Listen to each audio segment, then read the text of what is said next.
Everyone, this is, you're all aware, this is the Benton County Planning Commission meeting of April 29th. And I will begin with a roll call. So commissioners, as I call your name, please respond with a here, an I, or even a yo, something. Commissioner Bisco. Commissioner Cash. Participating remotely, so it may take her a second.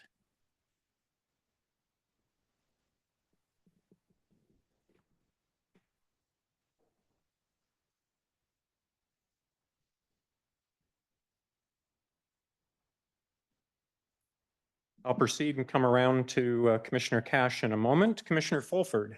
Here. Commissioner Lee. Here. Commissioner Struthers. Here. Commissioner Wilson. Here. Vice Chairman Heyman. Present.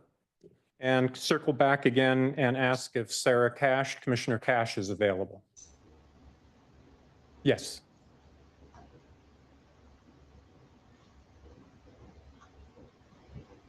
No, yes, I'm here. Very well. Good evening. I'll note for the record that all 8 appointed commissioners are in attendance and represents a valid quorum. There is a slight change to our agenda in that we do not have our minutes prepared and distributed to be approved. And so we are going to jump right into the main event for the evening, which is why I imagine you are all here. And this is a larger audience than we generally have for our Planning Commission meetings. And so I think it's fair to assume that this will be the first time you have observed a Planning Commission meeting. And so I will try to provide some annotation as to what's going on during the agenda, just so that you can follow along more productively. We are scheduled for 3 hours and wrap up at 9 o'clock. But I know I get tired before then and my concentration begins to waver. And so if I look at my colleagues and their eyes are glazing over, we may very well adjourn prior to the full 3 hours. We are scheduled again for Thursday evening. And so we do have ample time to cover all of the input. We want the input. And so we have Thursday evening. And in fact, we have next Tuesday as well, should we not get through all of the public comment.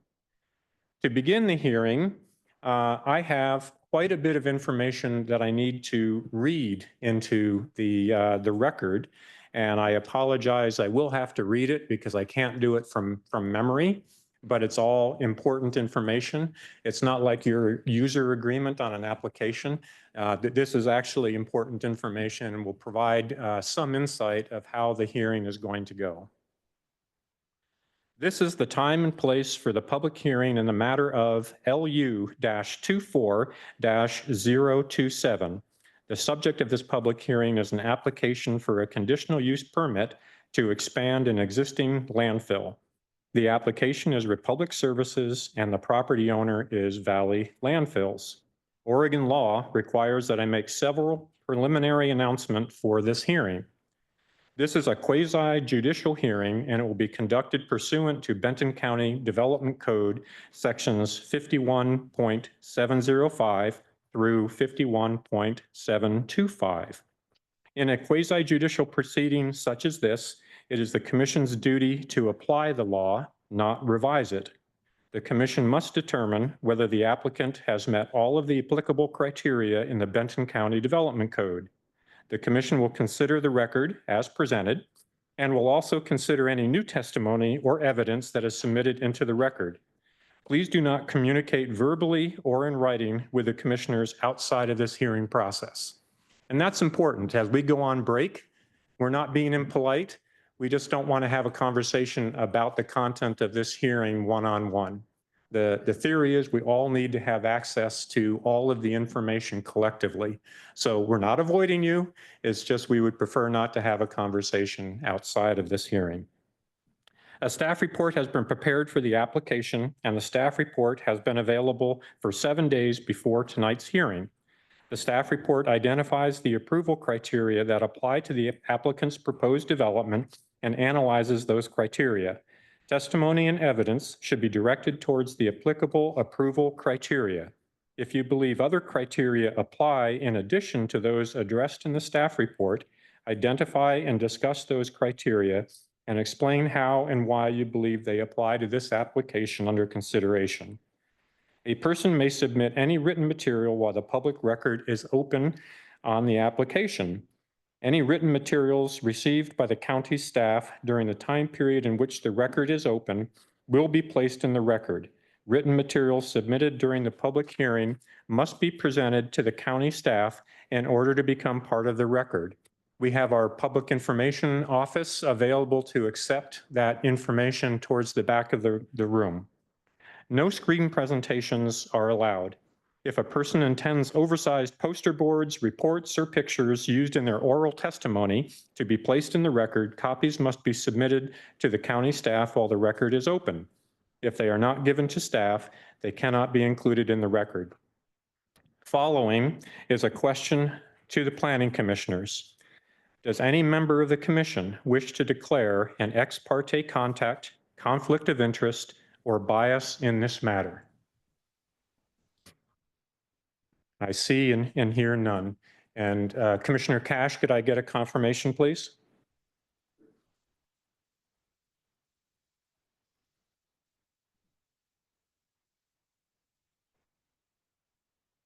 Was that Commissioner Cash? I couldn't hear. Sorry, I have to unmute each time. No, I do not need to declare ex parte. Very well, thank you. This question is to the audience at large, including the applicant.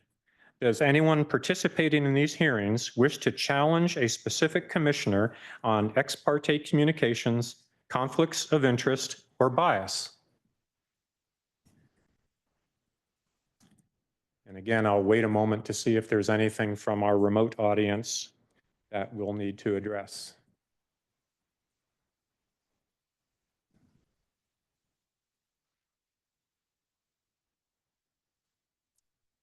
See none? We are aware of none. I will now go through the hearing procedure for tonight.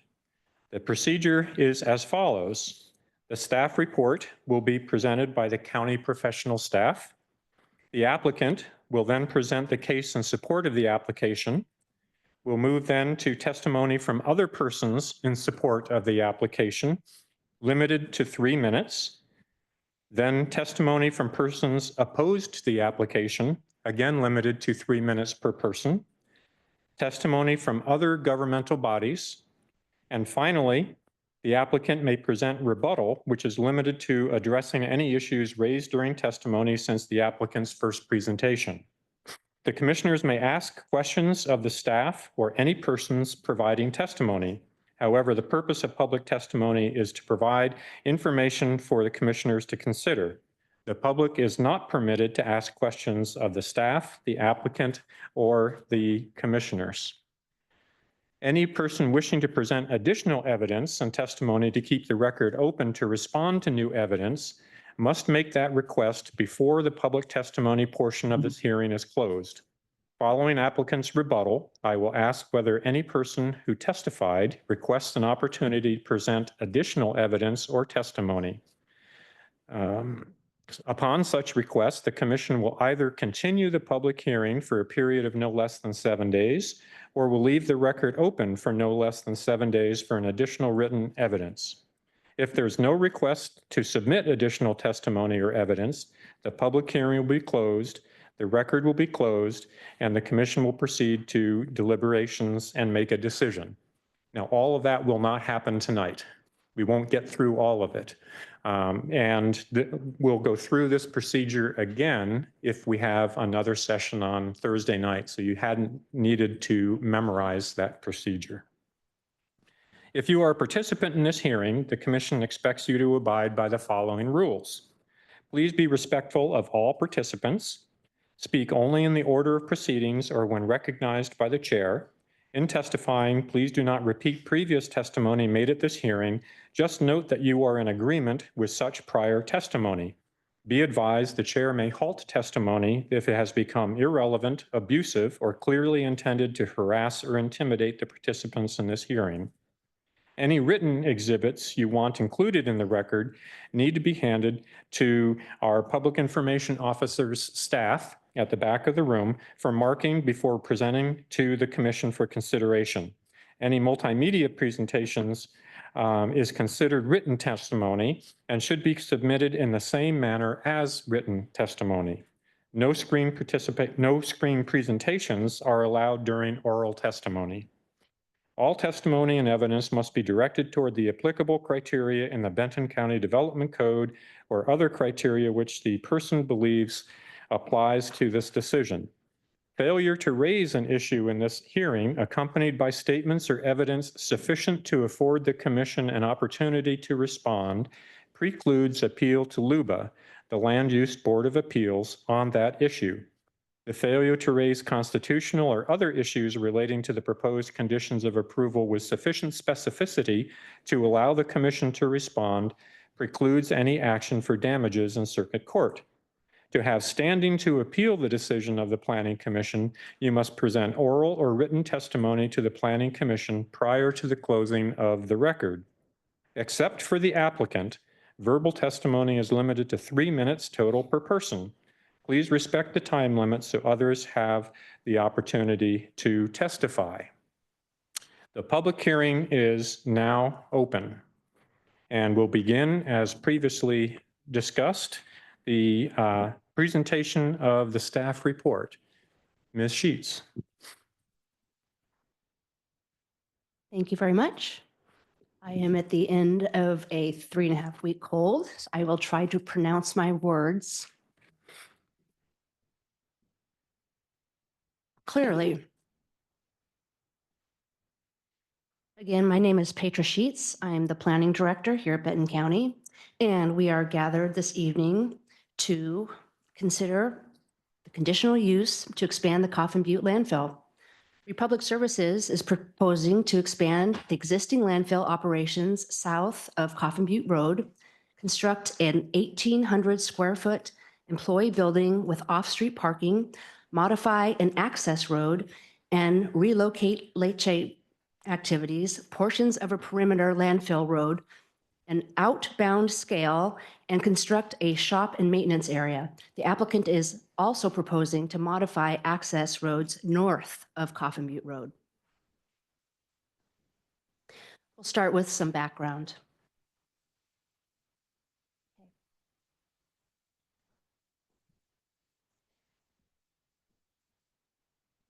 In concert with the recommendations from the Benton County Talks Trash process that occurred a couple years ago, the county joined third-party land use and engineering professionals.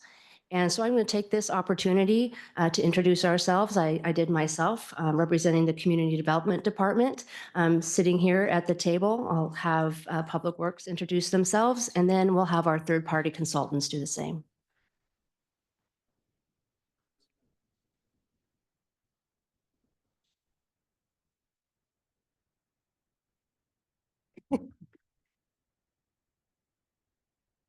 Thank you, Petra.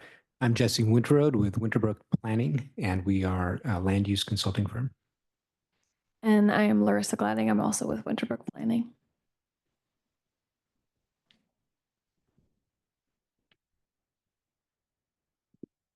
I am Ellery Howard with Mull Foster Alonji, and I will let the rest of the MFA team introduce themselves as well.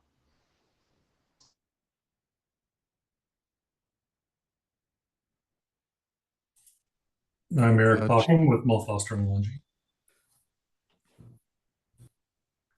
Chad Darby with Mull Foster Alonji. I'm a principal air quality consultant supporting the odor review. I'm Jim. Go ahead, Jim. I'm Jim Gokora with Mull Foster Alonji. I'm Bill Beatty with Mull Foster Alonji. And I'm Brian Snapper-Zugis with Mull Foster Alonji. Is that all of you? That's all of us. from Okay. MFA. And we also have a transportation engineer consultant, Sean Keller with Keller Engineering. I'm not sure if he's online.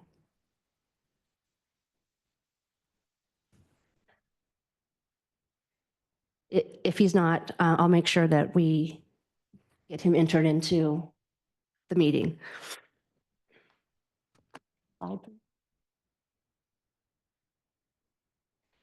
So just to give you a sense of where we're at, this has been a long process since we got started. There was a pre-application conference in June 27th of 2024. And then there was a long pre-application process that went through the summer, fall, and into the winter. And where we're at now is that in January 15th of 2025, we did have a complete application and moved into the review process. So this evening represents the first hearing of this application. So here we have a timetable for reference. Slide. Move into the proposal description.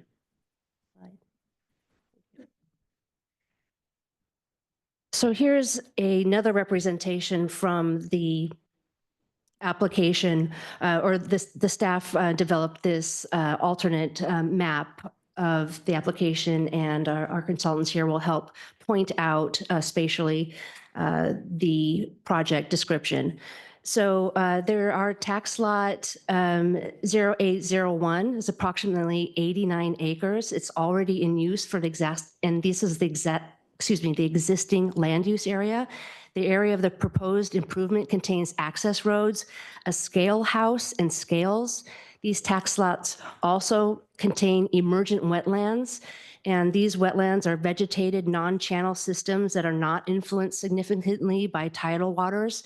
They are usually relatively small and have over 30% vegetation cover, including trees, shrubs, grasses, and the like. And that's on the eastern portion of that tax lot. Tax lot 1101 is approximately 4 acres. The majority of this property is grass, while the eastern edge is treed. And this tax lot is currently developed with VLI offices, that's Valley Landfills offices. And this tax lot also contains the emergent wetlands on the western and northwestern edge. Tax lot 1107 is approximately 59 acres. That's currently developed with an access drive, leachate, pre-treatment and treatment buildings, parking and maneuvering areas, leachate ponds, and a pre-treat pond, excuse me. Aside from the leachate ponds, the improvements on this tax site are obsolete infrastructure that has not been used since the early 2000s. The existing improvements on tax lot 1107 are situated on the northern portion of the development site, which is relatively level. From the current developed area, the site slopes upward to the south with an elevation change of 60 to 160 feet to different points along Tampico Ridge. The undeveloped portions of the site are vegetated with grasses and trees. This tax lot contains a likely abandoned but mapped great blue heron rookery in the northwest quadrant, along with a small area of emergent wetland in the northeast corner. Tax lot 1108, approximately 29 acres, already in use for the existing landfill, is already in use for the existing landfill area. The area the proposed improvement contains access roads, a scale house, and scales. These tax lots also contain the emergent wetland on the eastern portion. Tax lot 1200 is approximately 82 acres, and the northeastern portion of the site contains native vegetation and trees. There is also a buffer of trees along the eastern property line abutting Highway 99. The center portion of the site is currently developed with a gas-to-energy plant, gas blowers and flares, parking areas, and drive aisles. The approximately 20-acre center area that surrounds the gas-to-energy plant is leased by VLI to Agri-Industries, Inc., and has historically been farmed for grass. the land south of the fields is steep sloping topography that is vegetated with Douglas fir surrounded by native trees.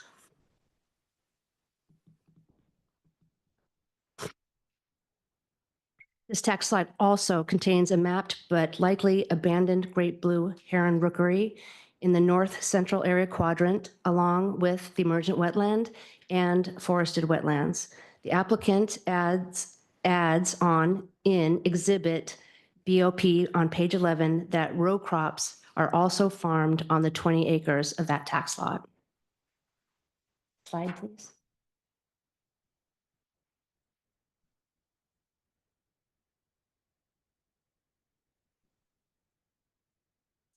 This is another representation of the site.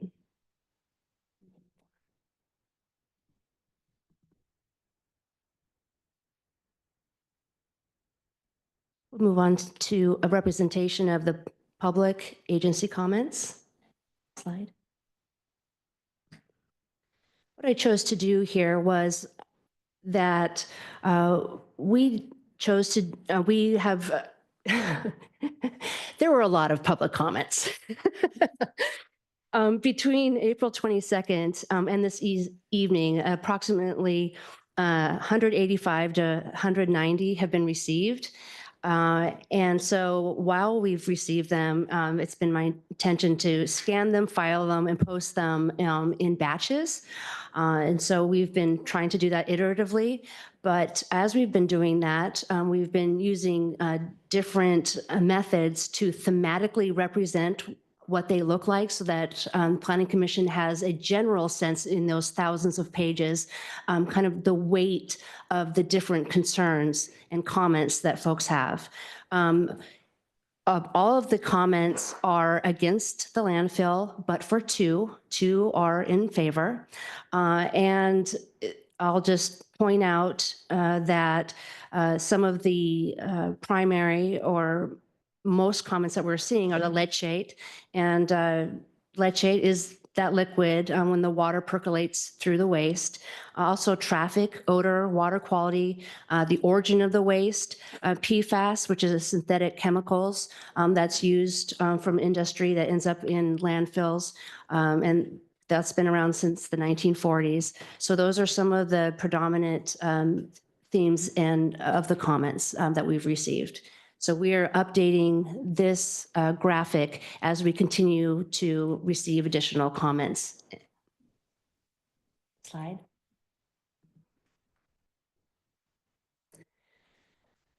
As part of the land use process, we're responsible for asking agency referral comments from agency partners from around the region that may be impacted or have some authority or vital interest in the site. And here's a list of the agencies that we solicited comments from. The highlighted areas, the highlighted lines are the agencies or groups that we received comments from. The Benton County Environmental Natural Resources Advisory Committee is a committee here that here at the county that did provide comments. Their comments did come in a little bit later than the other agency comments. So in the staff report, we had not taken staff time to reflect upon those comments. However, they are in the record. They are in the materials that the Planning Commission has before them. And in the subsequent draft of the staff report, we will make comments on their comments. Oregon Department of Fish and Wildlife provided information around the rookery of the heron, and the Oregon Department of Geology and Mineral Industries did not have any substantive comments for us. Today, however, we did receive comments from ODOT. And so, again, in this substantive report, they will be considered and incorporated into the report.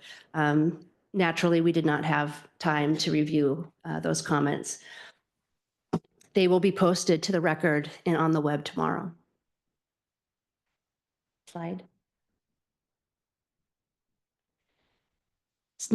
Next section is we're going to start discussing the relevant code chapters.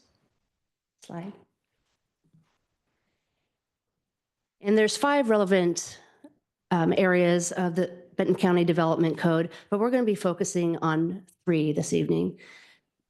There's the Development Code Administration, General Review Criteria and Procedures, the Forest Conservation Zone, Landfill Site Zone, and the General Development Standards. Slide.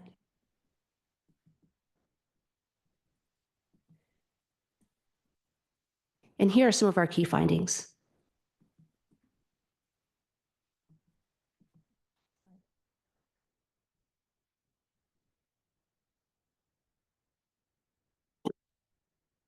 BCC 77 landfill site zone, conditional uses approved by the Planning Commission, states that conditional uses are approved by the Planning Commission. So tax lot 1107 proposes to expand the existing landfill operations, including the working face and waste disposal area. Tax lot 1108 proposes to access road with those modifications. And I'm sure that the applicant will go into more detail on this. Slide, please.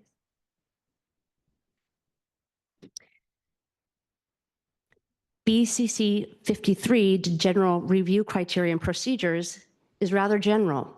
It states that the decision to approve a conditional use permit shall be based on findings that proposed use does not seriously interfere with uses on adjacent property, with the character of the area, or with the with the purpose of the zone. Staff determined that in the case of the landfill, that noise, odor, visual, traffic, and groundwater impacts are the most relevant influencers. And this subsection 1 is relatively general. And so I'm going to spend a few moments more specifically defining this criterion. Slide. The first term that I'm going to define more specifically is seriously interfere. Slide. Staff adopted the BCTT process definition for seriously interfere as, does the proposed use make it difficult to continue uses on the adjacent property? Would it create a significant disruption to the character of the area? And or would it conflict in a substantive way with the proposed zone? Next. The second term, uses on adjacent property. Slide. The code does not define adjacent. The applicant defined adjacent, and we concur with their definition, the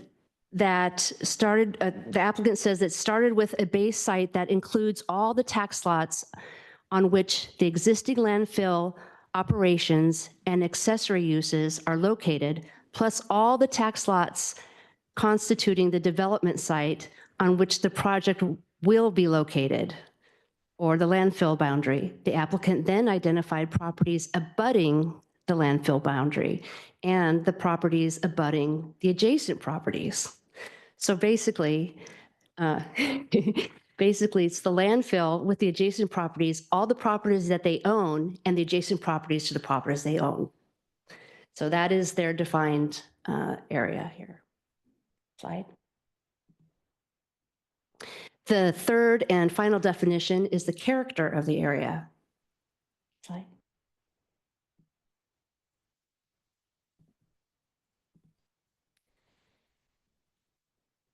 According to the application in Exhibit E10 of the staff report, the BCC 53.215 character of the area, this is from the applicant, and the graphic is also from the applicant's application, is 90 square miles, both rural and urban, resource land, has varying topography and natural habitats, and, quote, occasional odors, sounds, noises, and trips from the existing landfill operation and surrounding resource extraction uses. Slide. The third and final term is the purpose of the zone. Then the purpose of the zone is that there has been a waste disposal site here since 1948, and that became an allowed use in 1983, I believe. And there have been 2 subsequent expansions and a denial of a 2021 expansion proposal. Slide.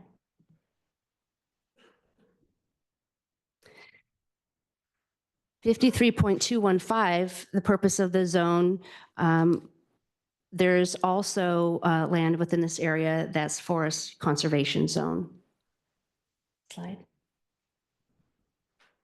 Page 26 of your staff report includes an engineering analysis by MFA, and they can go into some more detail on their analysis and conclusions. But in short, the applicant identified the closest noise-sensitive properties and evaluated potential noise impacts on their uses. The applicant did not evaluate noise impacts on other adjacent properties at greater distances, and staff agrees with the applicant's reasoning about this, because if noise doesn't seriously interfere with close noise-sensitive uses, it's not going to seriously interfere with uses that are farther away. And the applicant also addresses DEQ noise requirements in this section.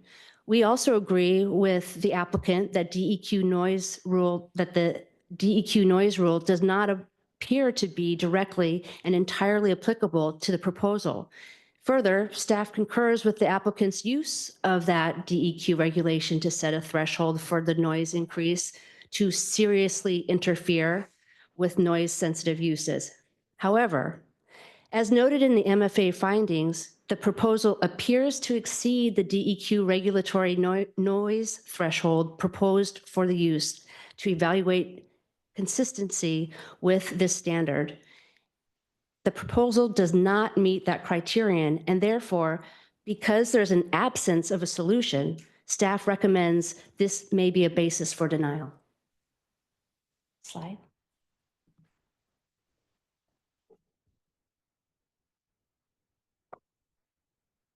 Beginning on page 27, again, evaluated by our consultant, the applicant was asked to develop an odor analysis. While the findings of the applicant's odor model do predict the odors generally would not be considered an odor nuisance, MFA observed several inconsistencies in the model setup that could significantly affect the predicted values. Odor is tough to analyze. However, staff appreciates, staff appreciates the evaluation and the evolution of the applicant's odor analysis. They've worked on this for 9 months now. And for example, there are 18 different people. 18 different people have different levels of sensitivity. There's weather systems that produce different odor patterns, and there are many sources of odor, but there is a science-based method of evaluating odor, and odor levels can be quantified. Therefore, staff places high value on technical analysis in relation to the odor produced by the proposed expansion, because the applicant's conclusion relating to the odor levels is relatively low. However, there are a couple concerns. The analysis does not appear to identify adjacent uses that are likely to be more sensitive to the odor impacts. For example, a residential use is likely to be more sensitive to odor impacts than a farm field. Locations of odor-sensitive uses are not clearly defined in the odor analysis or the mapping, and the potential impact on these uses is not specifically evaluated. In particular, there may be odor-sensitive uses within the boundary area of their analysis. We're not sure. Second, several technical elements of the analysis appear to be inadequately supported. Due to these concerns and the lack of options for conditions to mitigate, staff recommends this to be a basis for denial. Slide. We're moving on to traffic, groundwater, and visual impacts. Staff concurs with the engineering and transportation comments, as well as the applicant's conclusion. The transportation impacts from the proposed expansion are minimal and are not expected to seriously interfere with adjacent land uses. Again, we did receive comments from ODOT today, and we have not had a opportunity to comment on those yet or review those comments. Slide.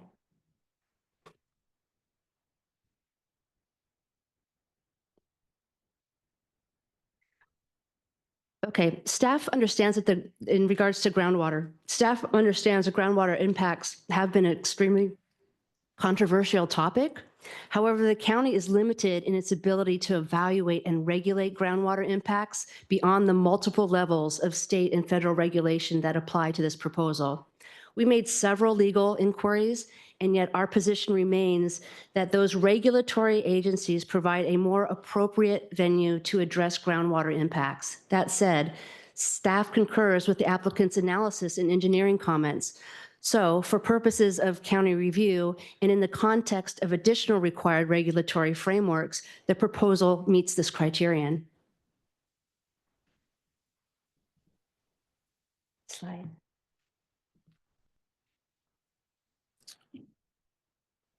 Staff concurs with the applicant's findings in relationship to adjacent properties.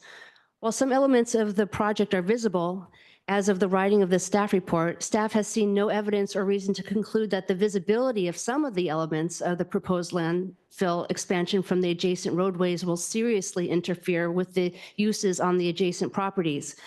The character of the area, on the basis that the character of the area is that it is a landfill.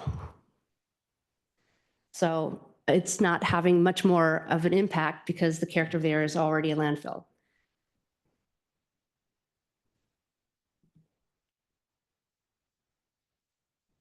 Slide, you can.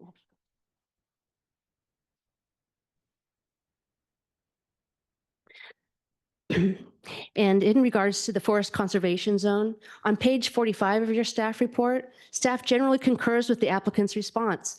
The standards contained within the forest conservation zone directly implement the purpose of the forest conservation zone by evaluating and limiting impact on the forest uses, by addressing fire risk and regulating the site development to limit impacts on forest resources. Staff evaluates the applicant's consistency with this requirements under Chapter 60 with those findings. The findings in BCC 60.2201C that requires consistency with 53.215. And since we don't believe the criteria to be met with respect to noise and odor impacts, the proposal also does not consistent with the purpose of the forest conservation zone. And so the applicant states that the proposed shop maintenance building is located on tax lot 1200. Staff could not identify the proposed shop structure that's on the exhibit E2 sheets 5 and 6. And because it's not identified clearly, we're not able to evaluate it, and therefore it's not meet the basis for evaluation. And so this too could be a basis for denial.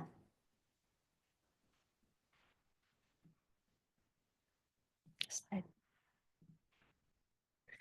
On page 55 of your staff report, proposed employee building on tax lot 1101, proposed maintenance shop area building, it's on tax lot 1200. And we could not identify the proposed shop structure, and so that standard is not met. Also potential basis for denial. Slide. And beginning on page 64 of your staff report, we have general development standards. Again, not an area of emphasis here this evening, but those do include the development activities in wetlands, road design, construction standards, erosion and sediment control, post-construction, stormwater management, and sewage disposal. These are things that are more rigorously looked at as you go towards actual development. And we do have Public Works here that can answer more specific questions here, but we do not have any concerns in this area. Slide.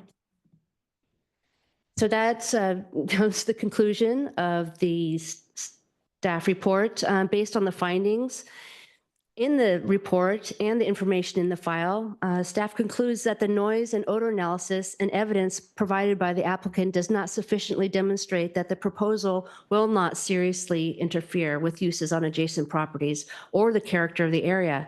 Therefore, staff recommends denial of this application. Thank you very much. Thank you, Ms. Sheets. I appreciate that. And as has been noted, I think we've all been tasked with reading over 3,000 pages of material. And this is our opportunity for fact-finding on that material. And we'll now offer each of the planning commissioners the opportunity to ask questions regarding the staff report. And so we'll afford that opportunity to each commissioner in turn, beginning with Commissioner Biscoe.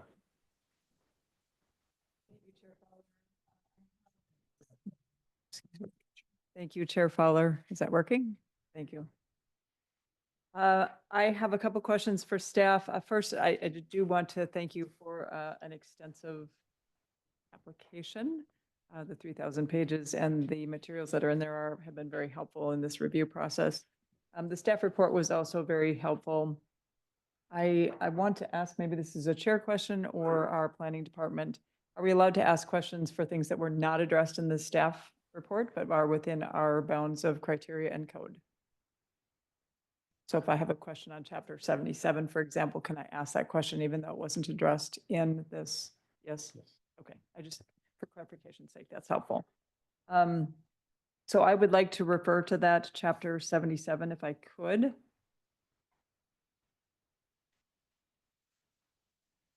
And when we look at Benton County's code, 77.205 talks about prohibited uses. And this goes to a question that was raised during the BCTT process. There were questions asked. I'm not certain if there were answers that were provided. And so if they have, if you can help me understand where they are so I can review them. This particular one, 77.205, number 1, talks about hazardous waste disposal. The question that was raised during Benton County Talks Trash was what types of hazardous materials. I'll step back. Toledo had experienced a train derailment, and in that case, that hazardous material was brought to our landfill, the Coffin Butte Landfill. The question was, under what circumstances would that occur? And as it reads here, that would not necessarily be allowable.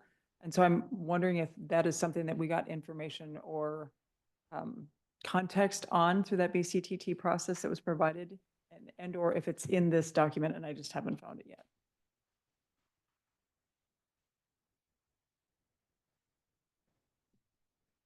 Okay, yeah, so we did not dive into that question in the staff report or in the materials.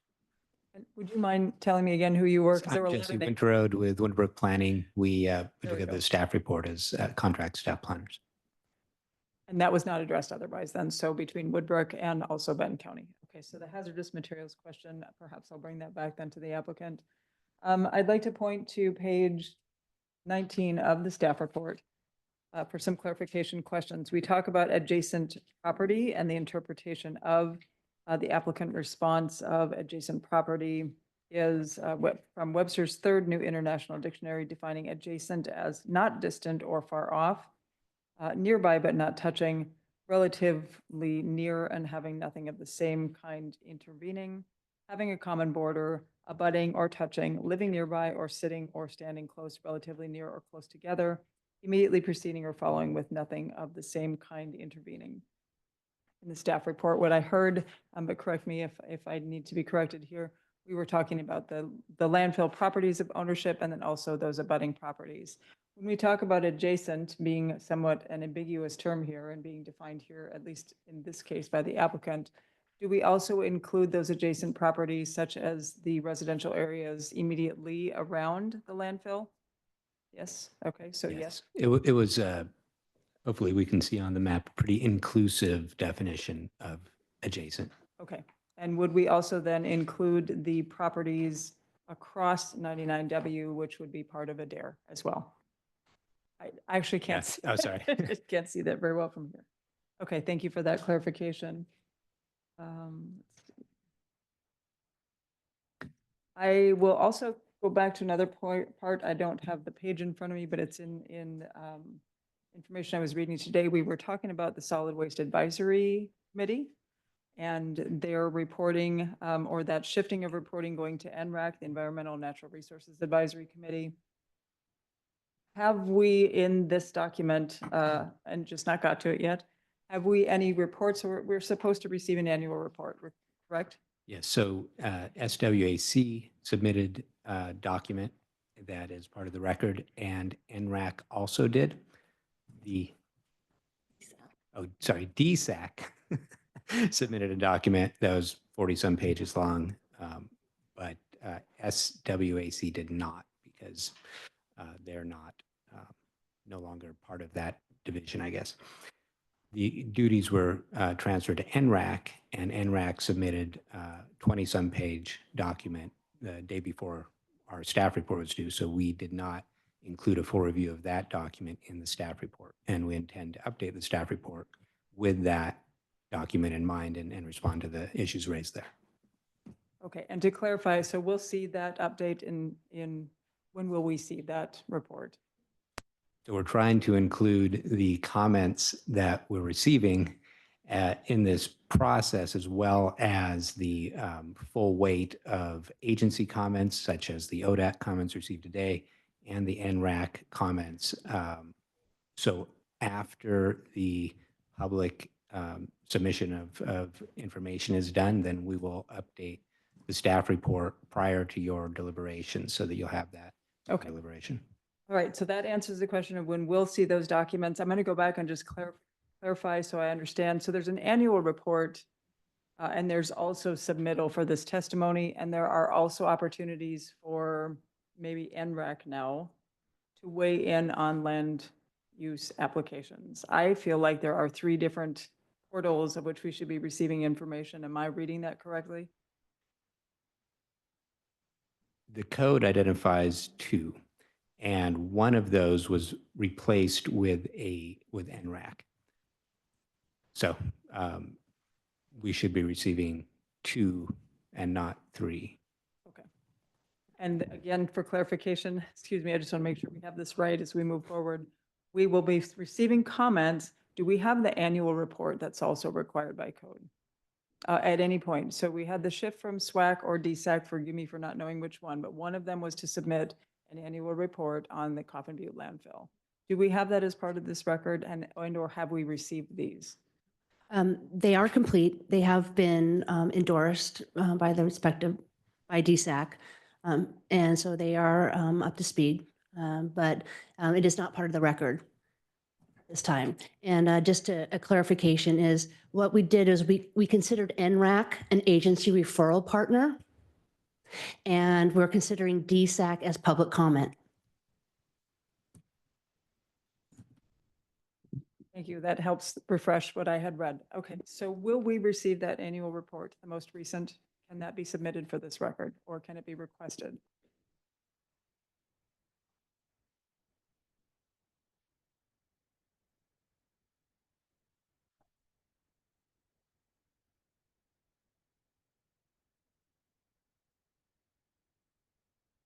Thank you.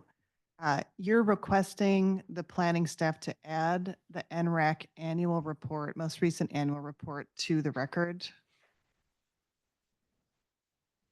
It's not NRAC, DSAC. right? NRAC or DSAC? I think it's DSAC, right? Okay, yeah. so DSAC is a statutorily required agency. It is not a county code originated body, not an agency.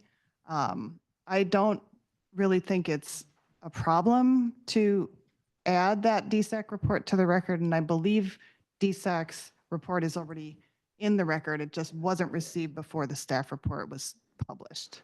Do I have that right with the Winterbrook? The annual report that they work on is not in the record. However, their comments are in the record. So thank you, and thank you. Yes. Could we add that report? If I'm requesting that, can we add that report for the record? The annual report, not the comments, right? Yes, Two it can different be in the things. record. Yes. And is that a 2023 or a 2024? The annual report. 24. Okay. Okay. Another question I have is we have a committee for citizen involvement by code, the planning commission, I think it's in the general code chapters, excuse me.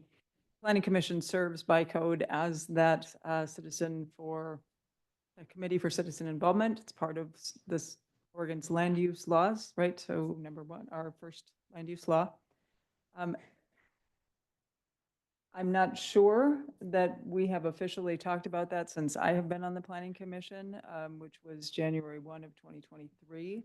And I am curious how we are representing that Oregon's land use goal number 1, but also what was the citizen involvement program? So it's not just an identity that we hold here on the planning commission, but there's also a program that is supposed to go with that according to our code.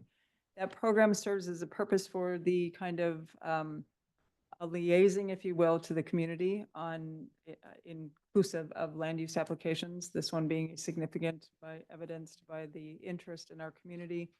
Do we have any record or documentation of things that have occurred that I may have not been aware of in this process of meeting that CCI program requirement to liaise with the community on land use, in this case, this application? Commissioner, thank you. The application before the commission tonight is to be decided based on the specific criteria in the code. I'm having a little bit of trouble identifying the Benton County code criteria that apply to the conditional use application that would bring in the CIC issue that you're talking about. Thank you. Could you state your name again? Because I... Yes, Miss Melissa Ryan, and I'm Special Land Use Counsel for the county. And I appreciate that. So my understanding is that we're talking about all of the code chapters that were referenced here. That was part of that code chapter. And being an essential part of land use, the processes that we follow, it seems like that's relevant to tonight. Even though we are talking about criteria, we're also maintaining a decorum and a process requirement as to how we do this land use process. So that was my question. Is it possible to have that question answered? Do we have any evidence of a CCI here in this process? It's been a very lengthy application process, as we know. Commissioner Bisco, Chair Fowler, again, I'm not, do you have a specific code reference that you're looking at in the applicable criteria for this conditional use permit application? Otherwise, I'm not following, and perhaps that after the applicant's presentation, we could potentially take this matter up again. I am looking. I will say that, let's see, it appears to be, well, it's number 4. It's in one of the chapters that are listed on the front page of the staff report. It says the Planning Commission shall serve as the Committee for Citizen Involvement, or CCI. The CCI shall assist the Board of Commissioners with the development and evaluation of Benton County's Citizen Involvement Program as it relates to land use planning. The CCI shall conduct an annual review of the Citizen Involvement Program and report the findings to the Board of Commissioners. My understanding from our Department of Land Conservation Development is that goal number 1 is our number 1 goal for a reason on citizen involvement in public hearings, land use applications. In this case, it is in the chapters that are referenced on the front of the staff report. If we don't have any answers, I'm happy to move on. But it's a question that I would like some follow-up if we have that opportunity as to whether or not we have engaged with a committee for citizen involvement and its roles and relationships with this process.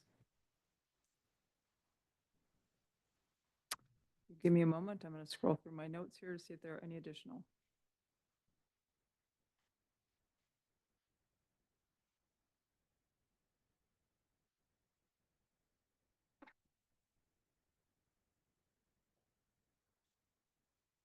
I do not believe I have any questions additional at this time, Chair Fowler. Thank you. And thank you for the clarifications. Very well. Moving to Commissioner Cash. Do you have any questions?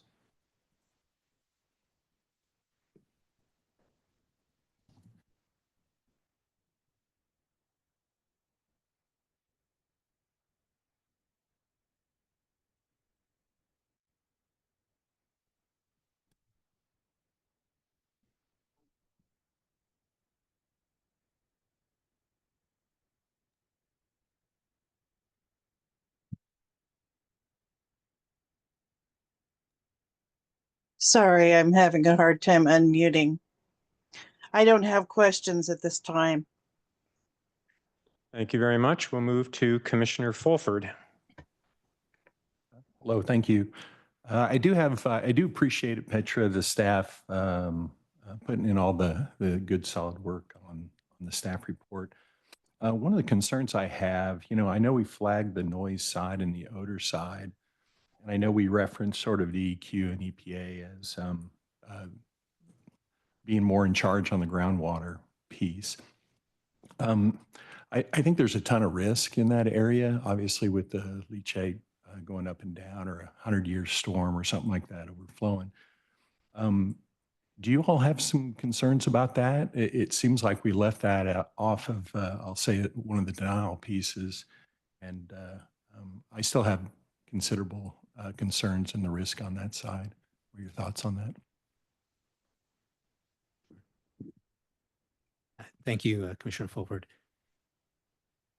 So as Petra said, we don't have a lot of the technical capability to review leachate, underground pollution impacts on surrounding areas. That's very difficult for us to do. But we did have engineering review of the application and of groundwater, stormwater. So we took a look at that and got responses from our engineers on best practices and the proposal. And what they found was they didn't have concerns from an engineering standpoint on that. And as planners, we looked to the engineers to provide that feedback. So follow up on the PFAS stuff that comes out, right? That both Salem and Corvallis struggled with pulling that out based on their wastewater treatment plan and their aging of that. Is there been any look at, I know Dare Village is looking at, I think it's HB 3939, new wastewater, more advanced wastewater. Is that been in scope, or have y'all thought about that at all? Because that seems like a solution waiting to happen, at least address the wastewater piece. I believe we have some of our engineering consultants online here that maybe we could get a more direct answer to your question on what they looked at and how they're looking at that question. Okay. Ellery, are you available?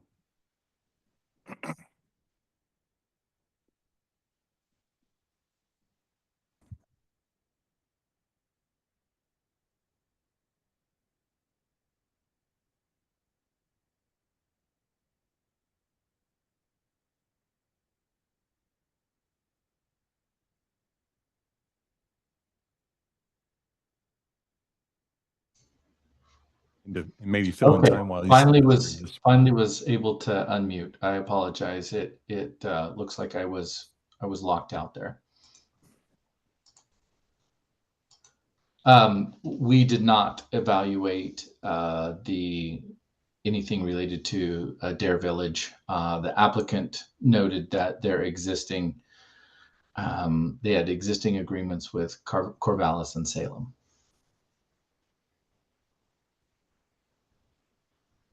So something probably to note, there is a current bill that's in good standing. It's HB 3939, which would take the PFAS out. And I saw quite a few of the letters saying, hey, when I float from Corvallis down to Salem, it's not a good place to be, right? So I think that's probably it on my questions. Thank you. Very well. Let me move then and invite Commissioner Lee if you have questions.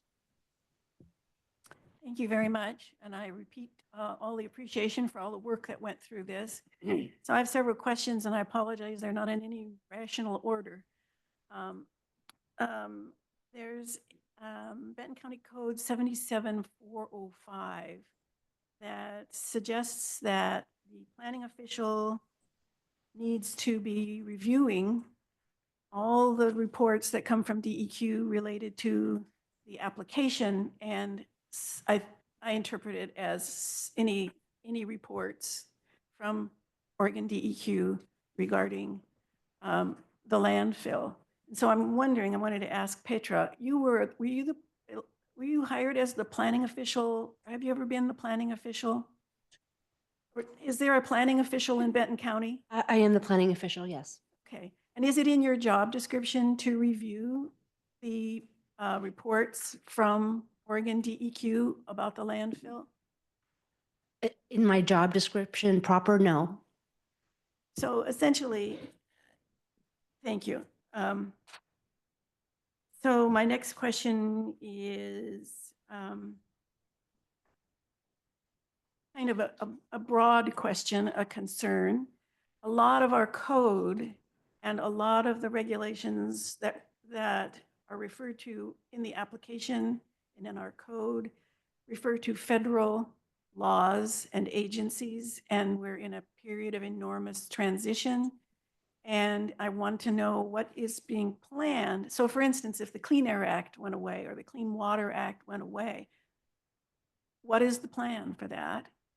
And I'm going to ask the applicant, how will they behave if suddenly the Clean Water Act goes away, or the, the Environmental Protection Agency lab that is being used is gone? What's going to happen?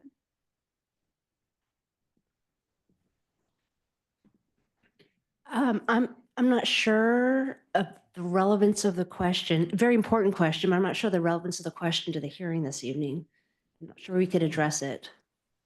Okay.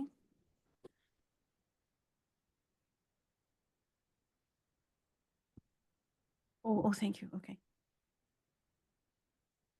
I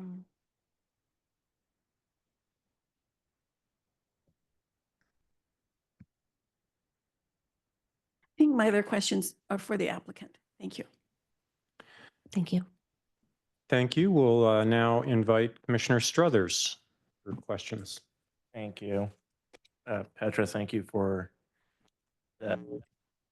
I will not touch the mic again, I promise. Apparently, if I touch it, it's a little warm here today. For your reports and as well as the consultants for helping you. I think my first question is more of a procedural, just trying to wrap my head around the land use application itself. Looking on page 8 of the staff report, there's what's considered the subject property of 462 acres of the whole area of the landfill. But we're specifically for this application are only focusing on the 5 tax lots and those specific acres, and that's the only thing we're evaluating for this criteria. Is that correct? No, it's actually the entire area that we showed with the map, because the significant impact area, for example, with noise and odor, extends beyond the expansion area proper. Okay, thank you for that clarification. That actually does help wrap my mind around what we're looking at here. My next question, sorry, I didn't write down a page number, I apologize, is related to the noise rule with DEQ. And in the staff report, I'm looking at the wrong set of notes here, apologize. On page 22 of the staff reports, there's a footnote from the applicant's burden of proof, and this may be a question back to DEQ or to the applicant, but it makes a note that the DEQ doesn't enforce its own noise rule. Is that back to the governmental body like the county to enforce, or is that unknown at this time? And the footnote with, I think it's page 22, if I have it. It's a little footnote that says 40 right next to it. Yeah. So we have our noise consultants online. Oh. And Ellery, could you respond to this question? I can jump in on this. This is Bill Beatty at Mall Foster. And I evaluated the noise report. My understanding is that DEQ lost funding for the enforcement of the noise rules. So while the noise rules are still on the books, they're still there for reference. Many years ago, DEQ lost funding to have a department that goes out and enforces those noise rules. Okay. And so there is nothing within that rule then that delegates it back down to the governmental body that still resides with DEQ, if I'm interpreting what I've heard. As I understand it, there are some local jurisdictions that have people that enforce those rules, different cities that may have adopted the DEQ rules. There, as in the same way there are model codes that can be incorporated by reference into local codes. I apologize for not being sure if Benton County has an enforcement of the DEQ rules. I don't believe so, but someone from the county can set me straight if I have that wrong. We do not. And then my last question, at least for now, there was some comments, I believe it was in the staff report. There's a lot to consume, so I apologize if it wasn't particularly in the staff report.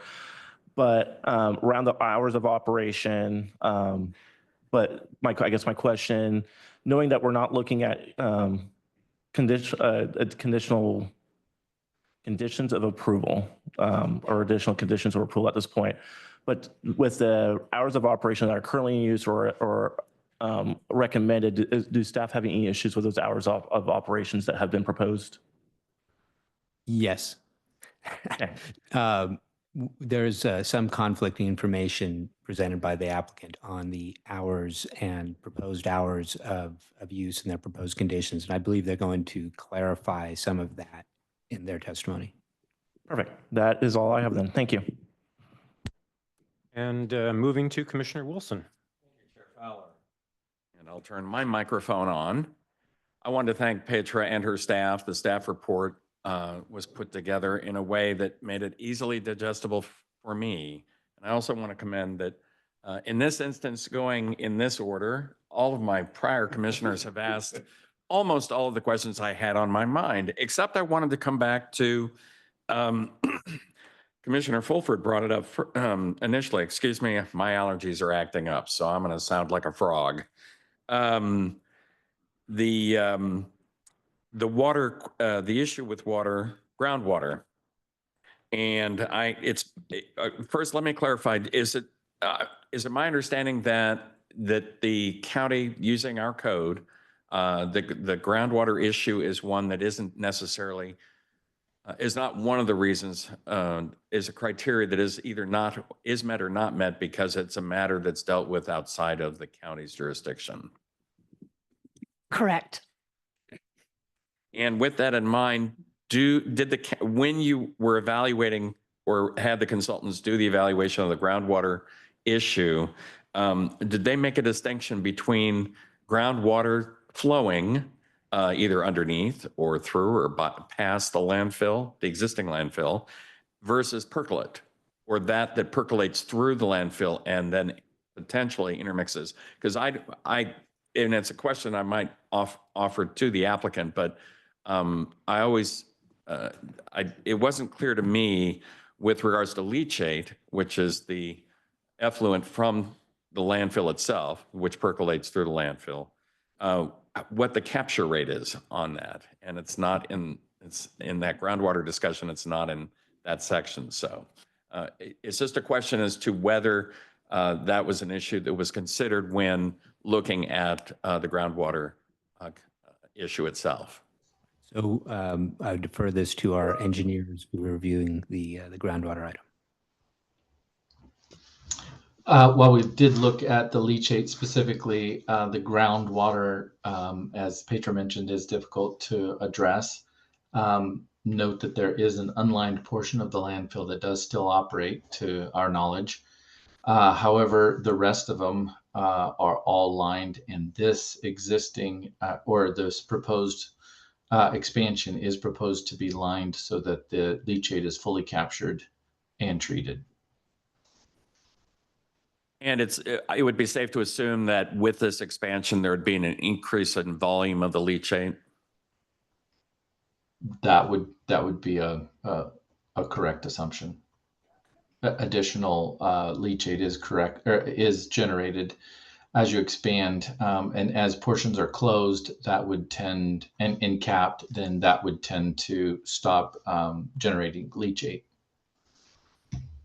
So that the areas of the landfill that become closed, capped, and sealed, those no longer generate a leachate runoff as opposed to the areas that are still being used? It's a process basically as the leachate that is within the landfill material slowly makes its way down through the bottom. So there is, even after it is closed, generally landfills will continue to generate leachate, although it diminishes over time. Hopefully that makes sense. It does. Thank you. And I have no other questions, Chairman. Thank you. Vice Chair Hayman. Thank you, Chair Fowler. Again, thank you for the report, and I think a very informative conversation for my part. I have just one question, and it may be articulated in the report that I perhaps didn't pick up, but the primary issues that you've noted for a recommendation of denial are odor and noise. And I guess what I'm trying to understand is, at least it's my perception, that these conditions already exist. And so can you help me to understand how those issues play into the consideration of this application? Thank you. That's a great question. We looked at this as the expansion is under review. The existing conditions are somewhat of a baseline. And so what we asked of the applicant was to show us exactly what the expansion is creating in terms of noise and odor, and map that and provide technical analysis related to that.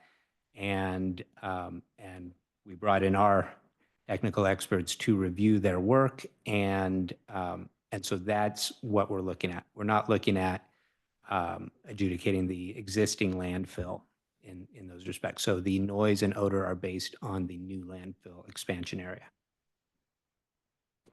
Thank you. That's very helpful.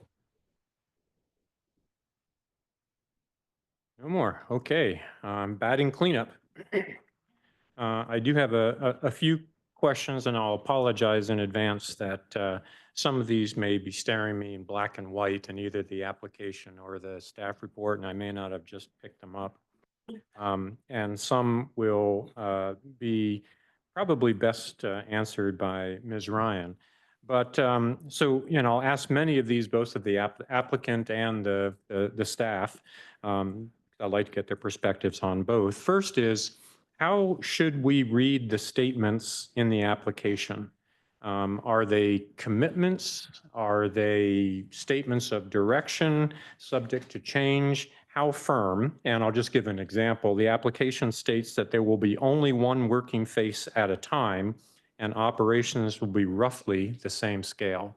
So I'll come back to the applicant during that presentation, but to the staff, how did you take the application's statements into consideration? That's another good question. What we would typically do is assign conditions of approval related to the scale and the time and all of the elements of the landfill operation that we intend to regulate and restrict. In this case, we were recommending denial, and rather than sort of throw out confusing statements of, if you are approving it, then these conditions or not, we went with, we recommend denial, knowing that we will have another staff report as well. And if we get information that responds to all of our issues and we have a situation where we can actually assign conditions of approval, then we will have a host of conditions of approval that are related to restricting what's happening here. So what you don't see is that host of conditions. Well, and I'm going to wade right into that. Okay. Because I am sure the applicant is going to try to persuade you to change the staff report to a recommendation of approval, and they're certainly trying to persuade us to approve. And so I've got a number of questions around hypothetical considerations of approval, knowing that these have not been proposed, they're not on the table, but they, I think, are important to discuss. And so, for example, we see that Republic Services and Valley landfills are used somewhat interchangeably. So what is your understanding of the relationship between the two entities? And who will hold, if we assign conditions of approval, who will hold those conditions of approval and who will be held accountable? That's a very interesting question. We have an applicant that's Republic Services and a property owner that's Valley Landfill. And I would mention that their October submission actually has Valley Landfills as the applicant. So I'm a little confused, and maybe it's a distinction that is immaterial, but go ahead, please.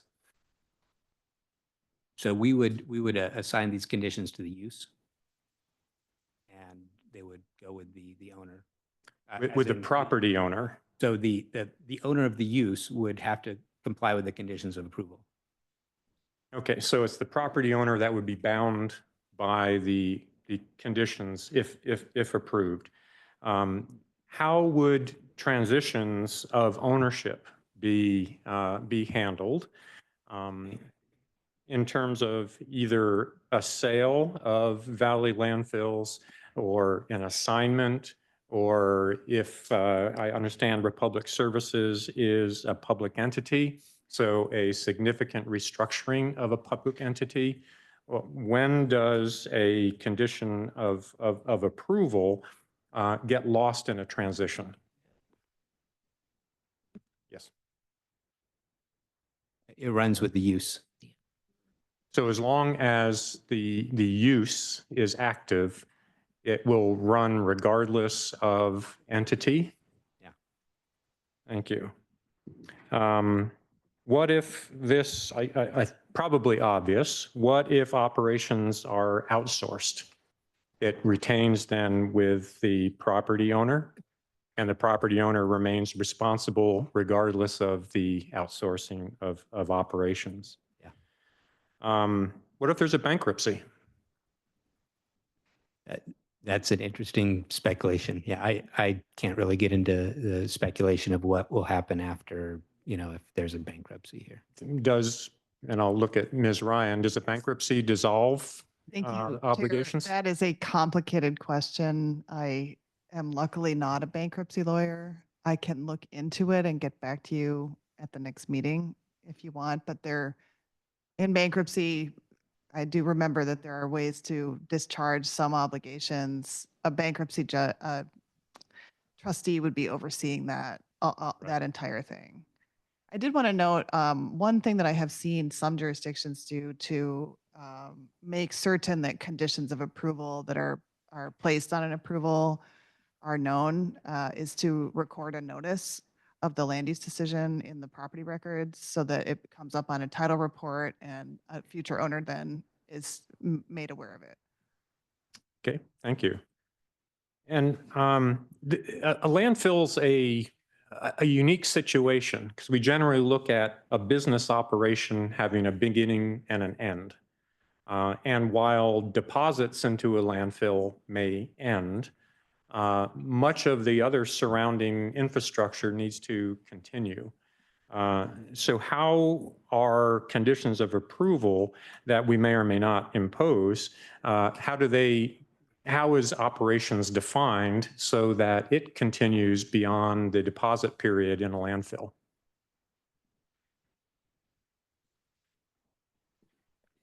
I think that is in the realm of the legal expertise. Not Chair Fowler, I'm not entirely understanding your question. I've seen in the past where a planning commission has imposed operating conditions, but operating conditions require a definition of operating. And in a landfill, does operating mean continuing to deposit solid waste? Or does it, once it's been capped, sealed, whole thing is done, some of those conditions we may desire to persist into the future? How would that be handled? I think the county has a lot of latitude in how they phrase conditions of approval, should that be the direction that the planning commission goes to address that potential problem. Okay, so there are options available to us. So code sections 53.220, 99.905, and 99.925 provide the potential imposition of a bond to ensure compliance with conditions of approval. At least during my tenure, I don't recall that ever having been imposed by the county. And so, Ms. Sheets, could you describe what that process is? It's generally for the actual, before the actual development of the property to ensure that the public improvements are completed. So I don't know what the history here at the county is, but I've seen that done regularly in other jurisdictions. And in that case, similar to an operating condition, can that bond be held beyond the development site and into operations, essentially, as long as there is the risk of an externality? Maybe another legal question. Thank you. I believe, again, it would be up to the county with some discretion to determine that. The applicant, of course, is involved in conditions of approval and can object to them and can potentially then accept them and then go and challenge them either in circuit court or at LUBA. But it is possible. Thank you. I see three governing processes happening, some in synchrony, some out of synchrony. So there is a DEQ permitting process. There is this conditional use process. And then there is a franchise agreement that the county has with the applicant. How do they interrelate? Where are the boundaries? Where are the overlaps?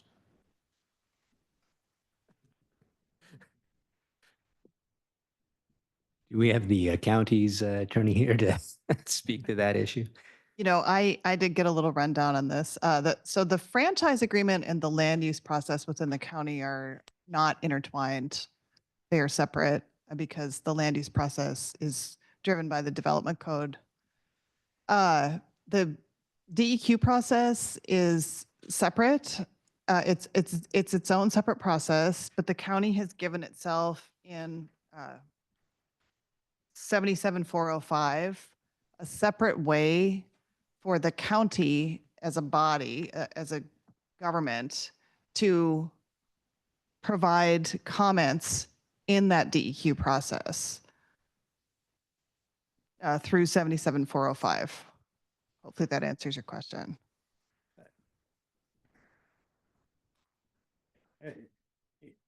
So there were two of us that were a part of the previous application process, and this question came up in the previous application process as well. And I think we got a similar answer, which quite frankly makes me uncomfortable because we have a DEQ process where perhaps the Planning Commission has no say whatsoever. It's the county that could offer content.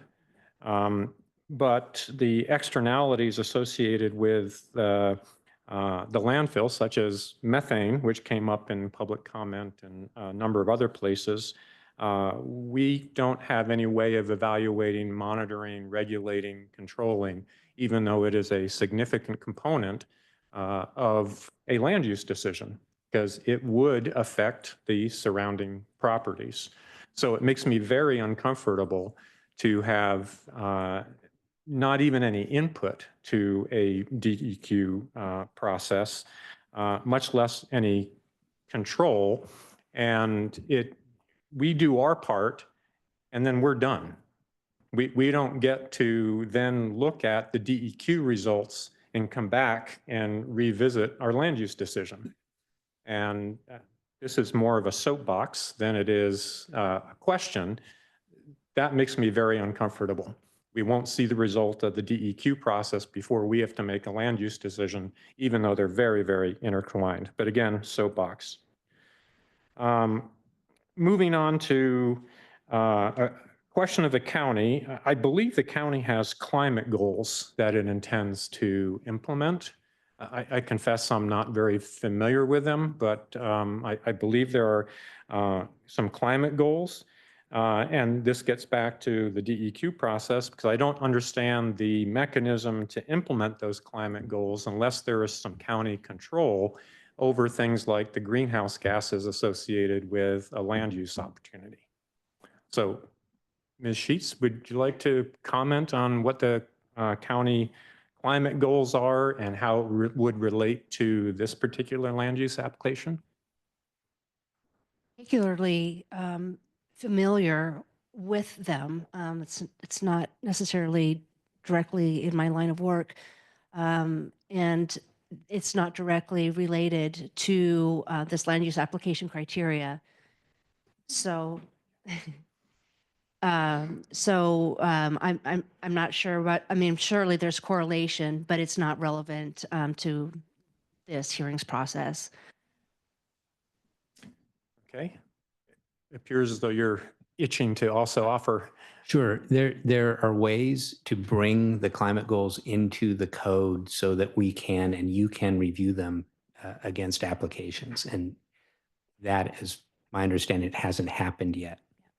That is true, although some of those exist in our comprehensive plan.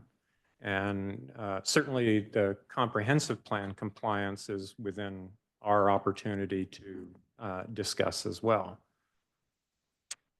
I will go ahead and take that one. So the Benton County Code, Development Code provides the only review criteria. The comprehensive plan is not a review criteria. The comprehensive plan can be helpful to inform interpretations of ambiguous code sections. Exactly. But it doesn't apply directly to this or any conditional use application. Right. And It is not code. I understand Yes. that, but in terms of having it as a context to define interpret- some of these terms that are not defined, Yes. that's perfectly within our realm of. For example, you're going back to your question about how would the county define operations, the length of operations. I don't know, but perhaps there's something in the comprehensive plan that could guide that crafting that condition of approval. Right. We've had some terms thrown about, and this is my ignorance more than anything else. We have a DSAC, a SWAC, an NRAC. I guess SWAC is no longer extant. What are they and what roles do each play?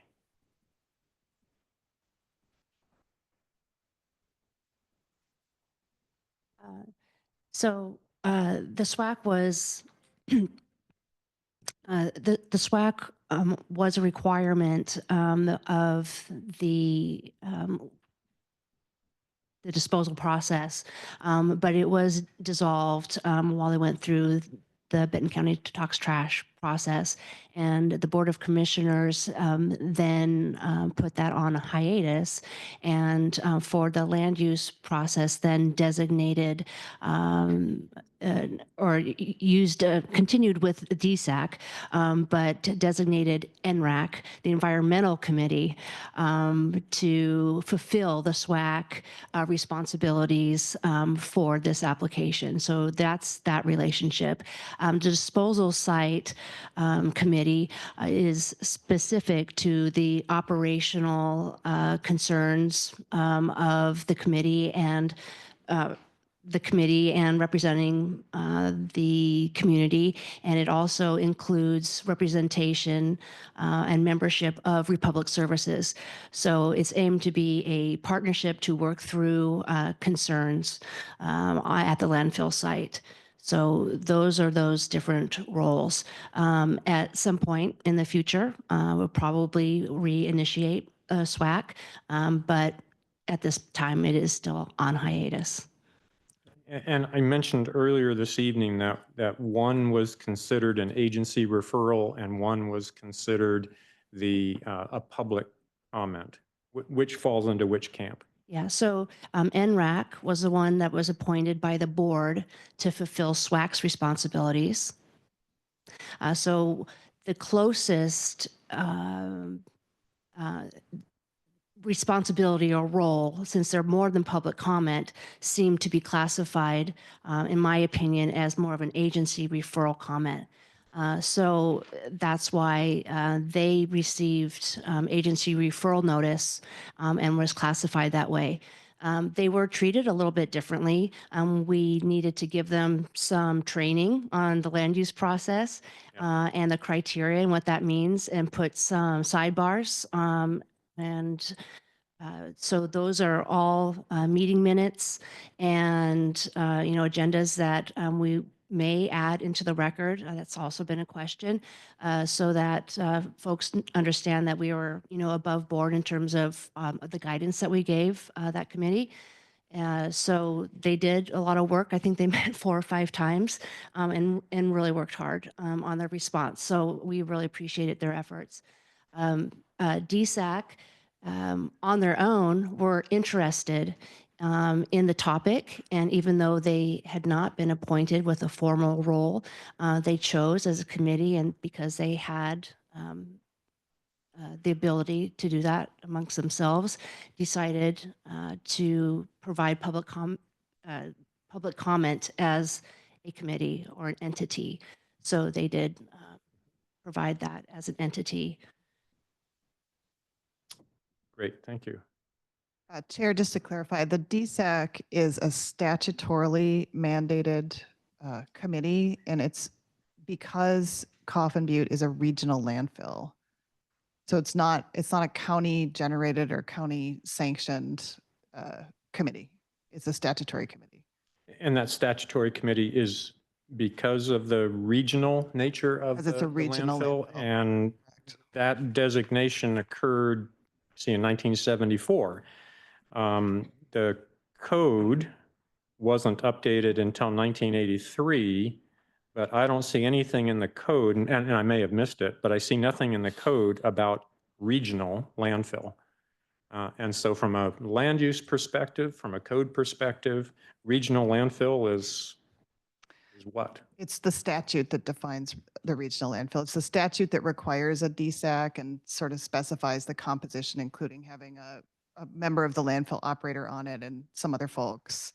And the statute defines regional landfill, but I don't have it at my fingertips.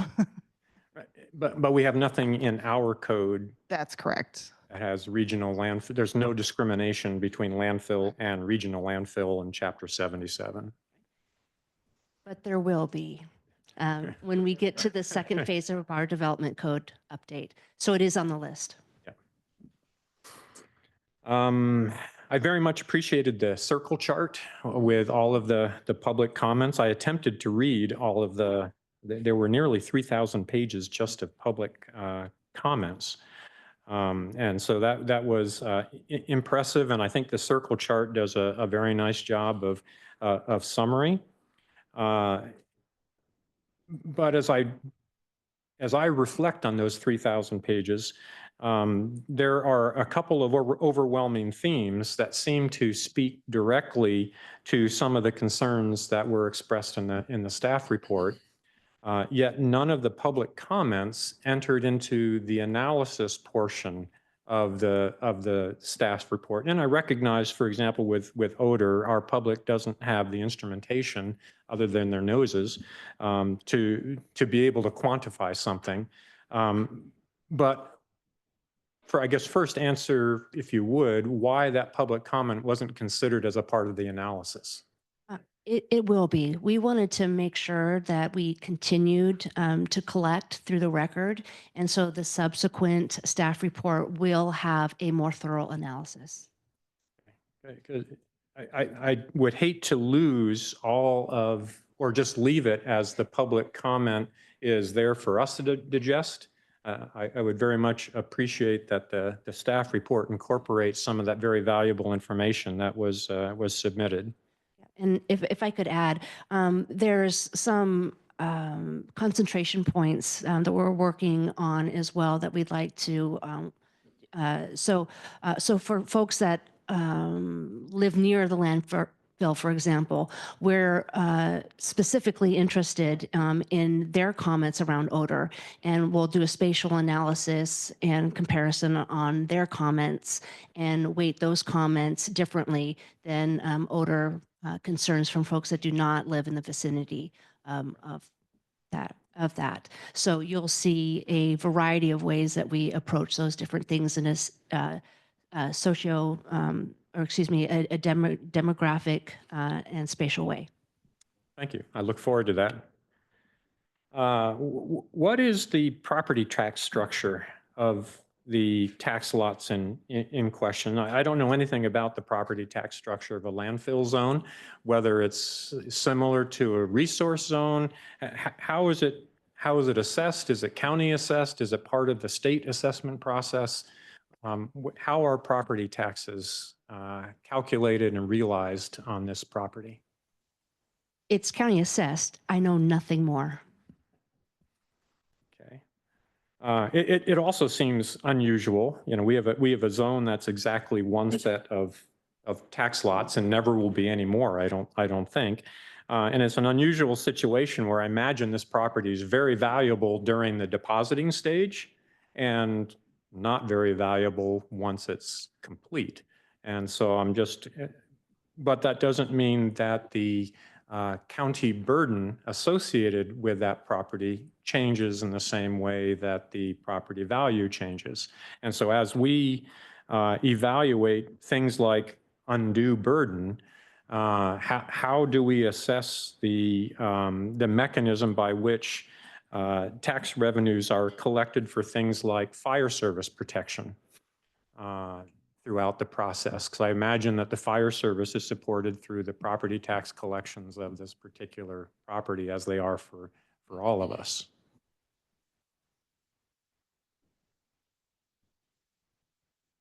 Are you asking how does the value of the property impact the associated districts?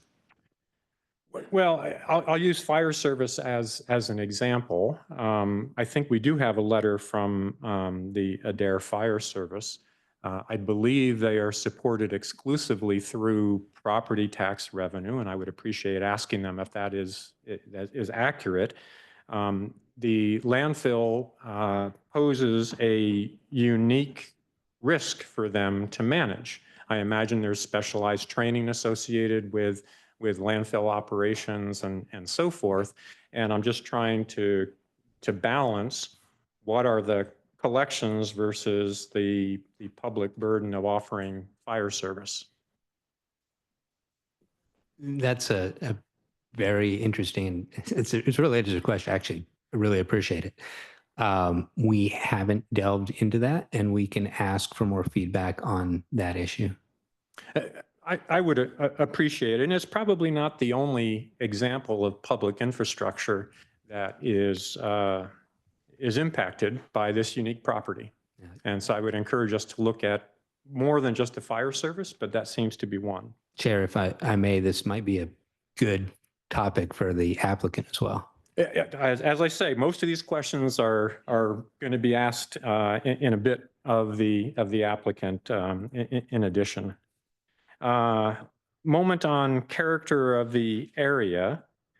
The BCTT information interprets area to include, as one of the bullets, the likely extent of effects of the proposed land use. That, I think, is broader than the abutting and the adjacent properties.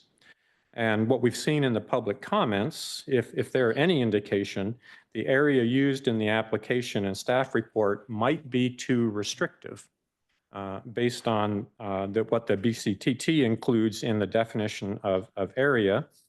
Adair Village, with the support of the Benton County Board of Commissioners, expanded their urban growth boundary largely to the south, but also some parcels in the north, which are getting closer to the landfill site. How did you assess and accept the definition of area for character of the area, and why did you exclude something broader when the impacts are clearly experienced outside of that zone?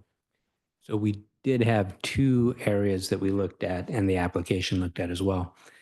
For adjacent properties, that was the properties that were next to the landfill. For character of the area, we had the applicant provided a 90 square mile area that included the extent of reported odor impacts. And we thought that was a quite large area to evaluate the character of. I would say the difficulty in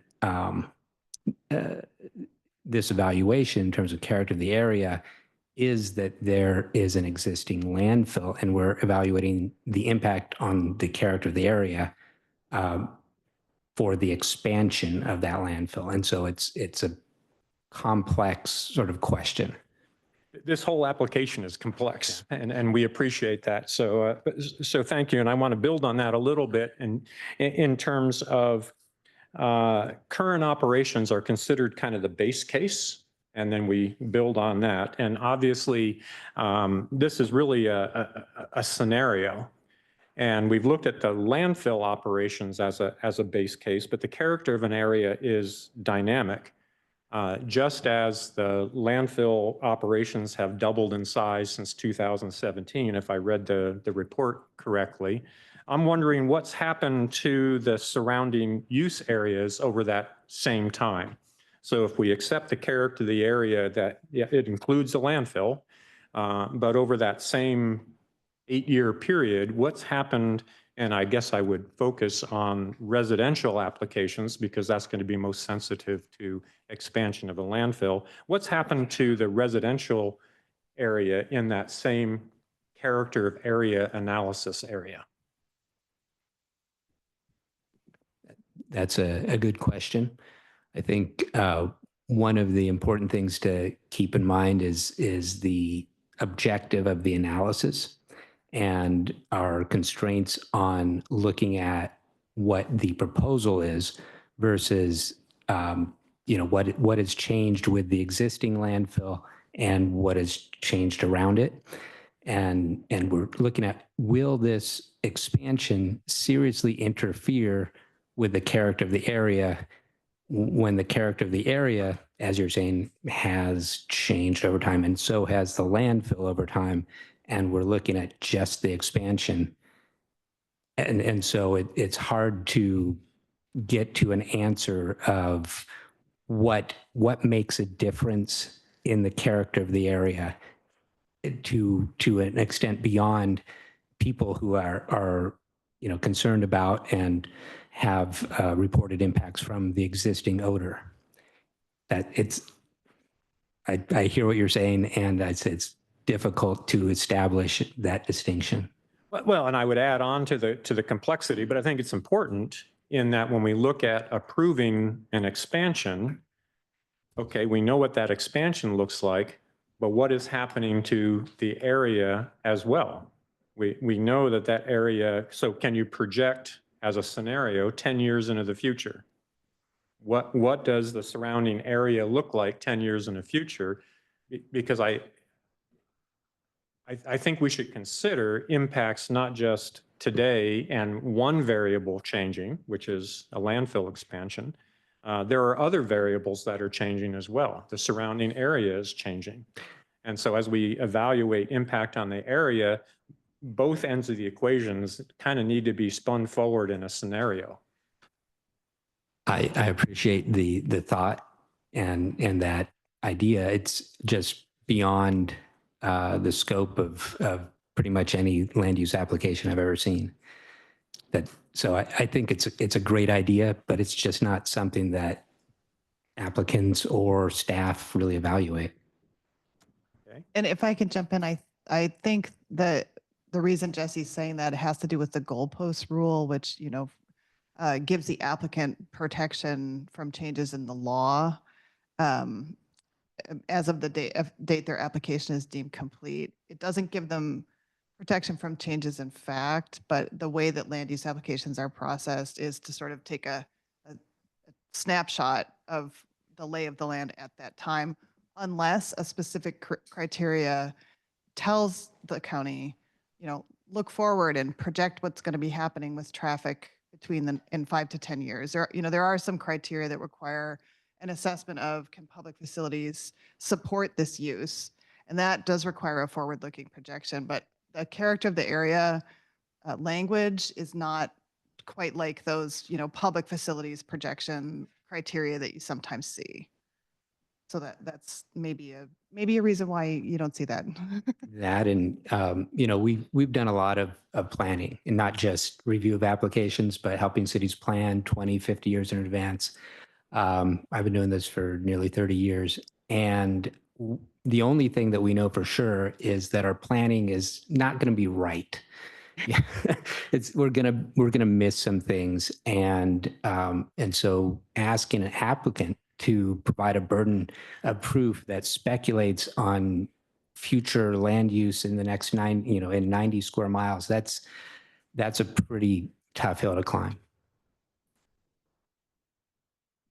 Did you want to comment, Ms. Sheets? I agree. Well said. Thank you. Okay. I saw our engineer walk in, and I was reading the staff report around traffic analysis, and I know traffic is I ask all these complex questions, and I apologize, and I realize traffic is one of those complex ones. Mr. Kurtz, I'll be looking at you a little bit, but I had expected some sort of a traffic analysis, because we know how many tons of solid waste are moving, and we know the routes over which they are moving. And so I guess I had expected some sort of a pound-mile comparison that we'd have for this application, and compared it to other heavy uses like logging.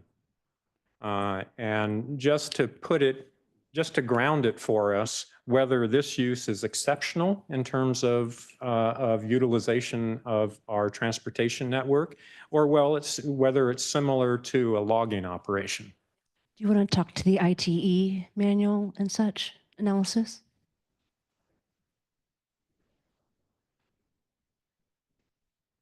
I'm not sure I'm qualified to answer that question. However, my perspective on the effect of the expansion on traffic in general is that the traffic flows are likely not to increase substantially.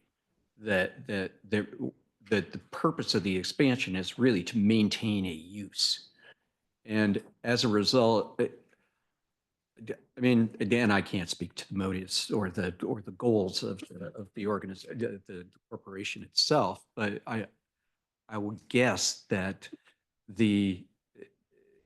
that traffic would not increase noticeably as a result of the expansion. However, that doesn't mean that that those uses aren't going to be there, and those uses do not have an impact.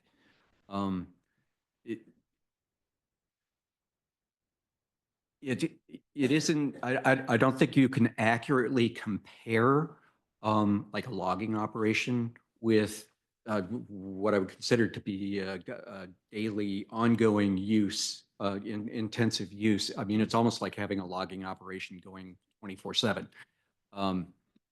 So I'm not sure if you would gain anything by doing the pound per vehicle or something like that impact on the facility. And I guess I should point out also that historically we've had difficulty. We've been in negotiations with the landfill and with Republic Services and Allied before them at various times, to address maintenance issues on Coffin Butte Road. And one of the things they're proposing is to completely rebuild a substantial portion of that road, and that's kind of a boon to us. And as transportation systems go, I think it's an improvement that will definitely benefit those who use the facility on a regular basis, who are not associated with land use or with the landfill use. However, in terms, in terms of the actual analysis of what trucks are going where, how much they weigh, and how much they're dumping on a regular basis, I did not address that at all. So okay. I hope that answers your question. Did I travel off on tangents there? Well, I understand what you've done, and I'll ask the same thing of these questions of the applicant as well. But I was trying to put in my head, how does this operation compare to other fairly heavy utilization of our transportation system? To be honest, this use is probably one of the most intense uses that we have, coupled with of course, with the quarry. I mean, you've got garbage coming in, you've got rock going out. You know, that's heavy use. The only comparisons that I could make anywhere else in the county would be adjacent to the quarries that we have in the county. Those are the only other operations that I would consider to be analogous. I'm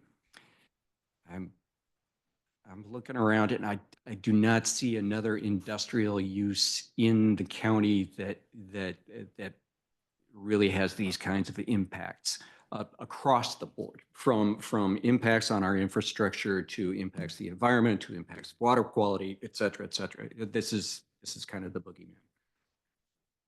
Sheets. I could add to that a little bit. There is national data that has those correlations that we can capture if we need to do that.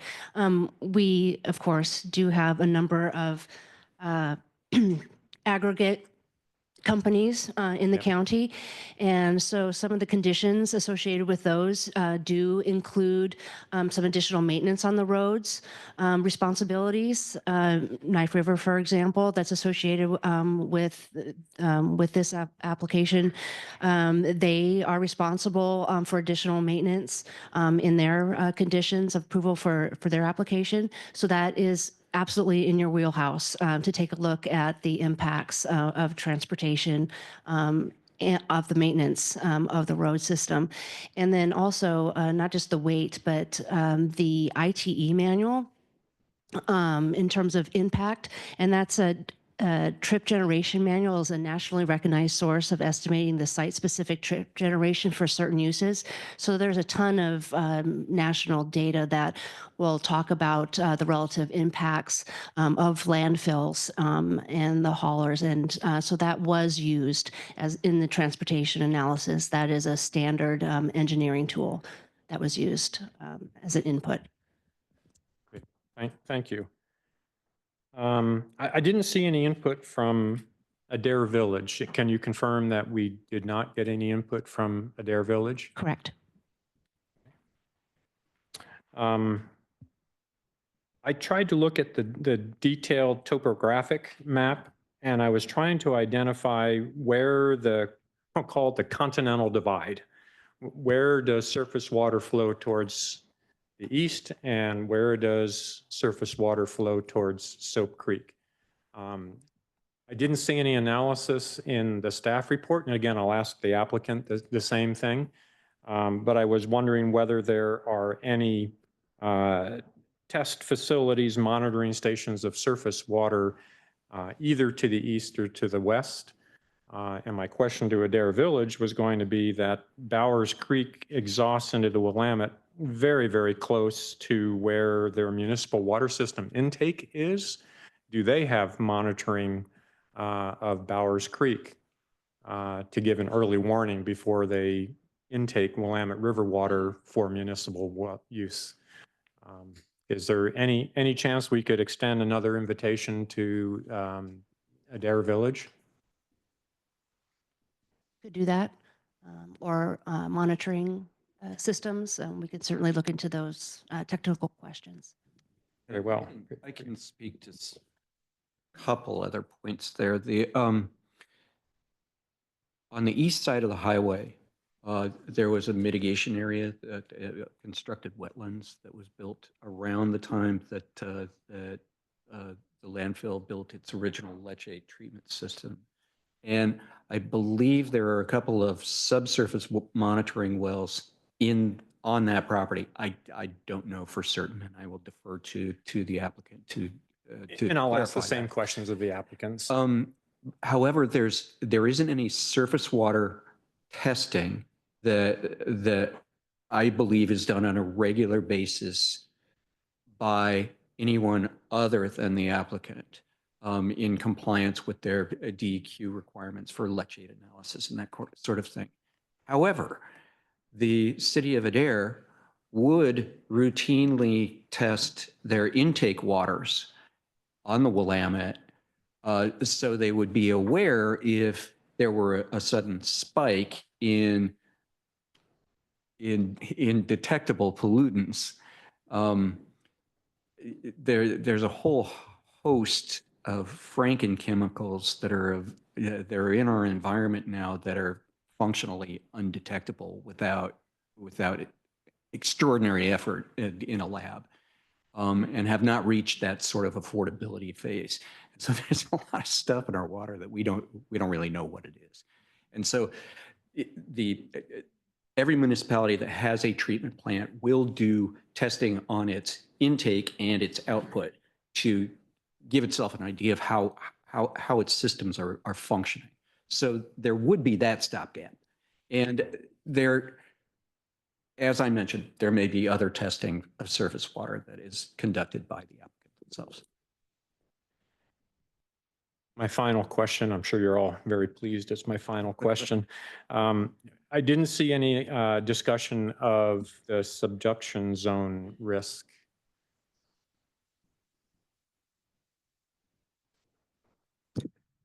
I believe we did have some review of their seismic analysis. And if Valerie can manage to get back online. Hi, I am available and able to speak now. There is, in our letter, we did reference some additional geotechnical reviews and I would say analysis be done if this were to be approved. So we have a letter. Jesse, you may have to direct the commission to where that letter is. But there is a section that speaks to the geology, specifically in the geotechnical issues, and as well as a proposed condition if it were to be approved. So that's in BC1, which is the comments of MFA. Okay, thank you. Now we'll move, in case any questions have come of the commissioners during the time of questioning. I got a note that Commissioner Cash would like to ask a question, so we'll begin with her. Commissioner Cash. Can you hear me? Yes. Thank you, Commissioner Fowler. So I waited to the end because I was assuming this might be discussed through the questions of others, but I need to be led through something that I'm trying to track between what I read in the reports and what I have heard said tonight so far from the folks who have been, thank you for answering our questions. Okay, so I felt like the residents' concerns, the Benton County residents' concerns who had sent in their comments, we're talking a lot about these, is it PCFs going into the Willamette River? That was a very consistent theme. And then when I look at the staff report, it says we're really going to focus on noise and odor. And is that because I think what I heard stated tonight, this is now my question. Did you say we are not looking at the release of these untreated chemicals into the river because we don't have a way to track it or we don't have a facility to do the treating? And then that question would have a follow-up of, could you educate me about whether we should be treating those things before they're released into the river?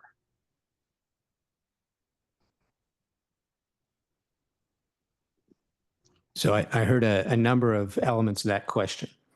And one thing I'd like to address first is we are still evaluating, and I hope we've made that clear in our staff report and in what we've talked about tonight, comments. And what would be very helpful for anybody submitting comments verbally or, in writing in any way, to put your address, to make sure your address is on those comments so that we can evaluate that. So that's one piece. We are still evaluating all of the comments. We will evaluate all the comments in relation to the code standards.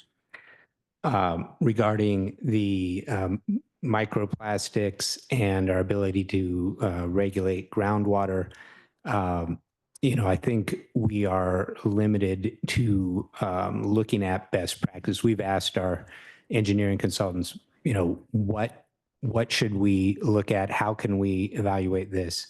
And what can we put in as conditions of approval in relation to this application?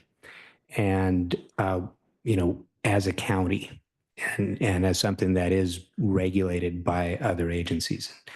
And so that's I think what we focused on is what best practices can we assign as conditions of approval, but you don't see those conditions of approval because we're recommending denial.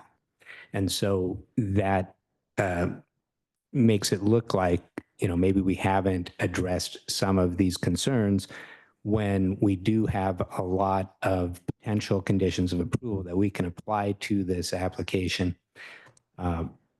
So that's a response. I think it would be very applicable to the conversation to ask the applicant, as they also have the burden of proof, to let us know how they intend to monitor and report.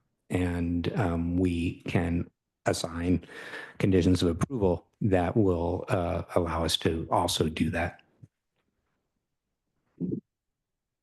Thank you. And I think what I heard you say is that you didn't feel the need to dig more deeply into some of these other areas because of simpler issues being cause for a suggestion of denial. I'd say to some extent that's true. We are still evaluating the comments, so there may be additional items in our updated staff report that are incited evidence that people present that can come into the staff report that will lead to different conclusions on some of the items in the staff report. So right now, our focus was on a technical evaluation of their application and their information they submitted. And in that, we had a recommendation of denial on those two items and the lack of information on the location of the shop in the FC zone. So those are things we pointed out as technical inadequacies with the application. As we bring in other testimony, there may be other conflicts, other impacts that we haven't yet considered that we will incorporate into the staff report to respond to those items that people have raised. So that's what's going on there. And this is something that we struggled with to try to explain the best we could, that this staff report is looking at the applicant submission as a technical exercise. Now, what you see on the 22nd was that, and the next one will incorporate NRAC comments, citizen comments. All of these elements will come back into play as they, hopefully, people are relating their comments to approval criteria specifically enough so that we can look at that and say, here is how it relates, and here is conditions addressing this that we recommend. Thank you for that very clear answer. I feel educated and informed, and I appreciate that. And I'll cede the floor. Questions, wrap-up questions from other commissioners. Commissioner Lee. So I have a question that's just beginning to form in my mind, so forgive me while I fumble around and try to express it.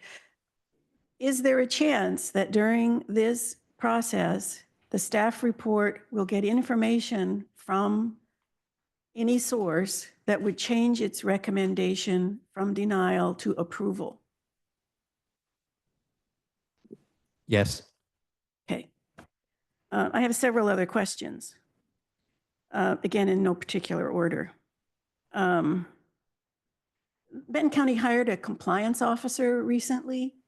I haven't learned what the job description of that compliance officer is, and I've wondered if that officer will be reviewing compliance of conditions of approval at Coffin Butte.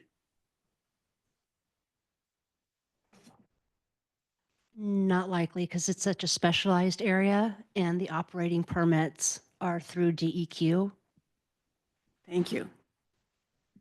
So I have some other random questions, but let me follow up about our relationship to Oregon DEQ, because Missy, that's the name I remember you as, I apologize, I'm not trying to be disrespectful, suggested that 77.405 in the code defines our relationship with DEQ, but you expressed it in a way that is not how I see that as reading. Could you go through that again? Just put that code section, turn it over. 77405 is a unusual code section, and it looks to our firm did a review of this code section specifically a couple of months ago. It looks like what the county wanted to do here was give the county itself, through the planning official and potentially through the planning commission, the chance to weigh in its official capacity in the DEQ proceeding that is simultaneously going on in a different world than this room. That's how I would say it. So it's a part of your land use code, but it's not germane to this conditional use proceeding. Okay. Can I tell you how I read it? It isn't a very well written bit of code because it has so many vagaries in it. But I read it as an opportunity, as a goal to have the county involved in understanding what the issues that the DEQ is involved in and be totally transparent about when those issues become of concern. So for instance, recently, for some reason, the Environmental Protection Agency has been playing a role in evaluating conditions at Coffin Butte. And I don't know if that was the result of a chain of events that led from the county to DEQ to EPA. I mean, I don't understand that whole, who's minding the store and how transparent are they being to the county? And, that's what I want to understand. Right. So, okay. So the title of the code section, which is a title, it's not binding, but it does say review of DEQ permits. And then it says copies of materials submitted to DEQ as part of any permit process, which I understand to mean DEQ permit. Or because of its context, yes, shall be submitted to the planning official, who is Petra. If at any time Petra determines that DEQ permit application materials or conditions of the DEQ permit are judged to merit public review, a public hearing before the planning commission shall be scheduled. So that is really talking about the parallel process of DEQ permit review that is going on outside of, separate from this conditional use permit process in which the applicant is trying to satisfy the criteria in the code only. well, okay, so what I read it as is DEQ has a permit and it has conditions of approval. So it says in the permit process or at any time. So that's why I said, well, at any time, if DEQ is sending tech information about the status of stuff at Coffin Butte to the county, to the planning official, and they're reading it and they say, oh, red flag here, maybe the public has a right to know. That's the way I'm reading it. It cannot, I'm not reading it as just limiting it to this period of time when there is a permit in process, but when there is a permit and its conditions of approval, which is continuous. So this leads me again, so you're saying that's not how it's interpreted. That is correct. That's not how we interpreted it. So at the request of the county. Okay. So once again, conditions of approval are not being monitored or enforced by Benton County at Coffin Butte. DEQ permit conditions. Is that your question? Benton County's conditions of approval. And some of those may reference DEQ and its stuff. Anyway, it gets too complicated. It's like, okay, we want transparency, we want to know, and we're in a position now where we don't know, and that's causing frustration because it limits our ability to evaluate the criteria which we're charged with. So again, soapbox. Appreciate the opportunity to have a soapbox, and it's very concerning because these issues are essentially health and life for people. So I think these issues should become much more transparent. So I have another question which may not be related. Okay, I haven't heard much about the tonnage cap being lifted as a result of approval of this request. And my question is related. So right now, is Coffin Butte depositing into cell 6, which is the quarry? Is that where they're depositing now? Well, at any rate, I'm going to be asking the applicant, what's the longevity of Coffin Butte, and at what point, if we approve this application, at that point, does the franchise say that the tonnage limit of 1,100 million, whatever it is, goes away, and so that they can accelerate at any point after that, regardless of whether that material is going into the new area? I think you're asking a question about the franchise agreement, which I would be able to get back to you on Thursday. Okay. I think that's what I'm hearing about tonnage agreements and thinking that's probably in the franchise agreement. It is. It's the lifting of the cap on the tonnage. Yes. Okay. So completely unrelated, about traffic. So I hear people saying that the traffic for this new area won't change. But did I also read that there is going to be a process by which vehicles are required from, I think it's some of the people who, like individuals who go there to dump, are going to still go to the old area and get weighed, and then they'll have to cross Coffin Butte Road to take that material over to the new area? So will there be places along Coffin Butte in which traffic is going from the north to the south? Is that a new thing? Did I understand that correctly?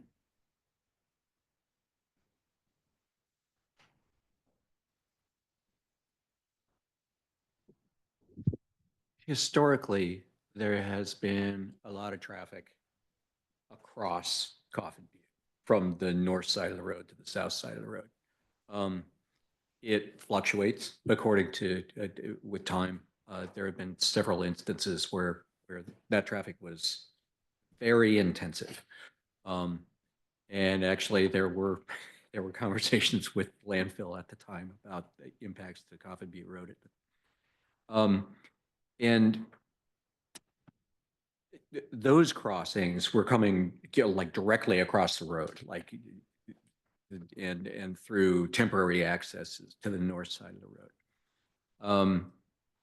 Those occurred on 2 separate occasions over the course of the last 15 years or so.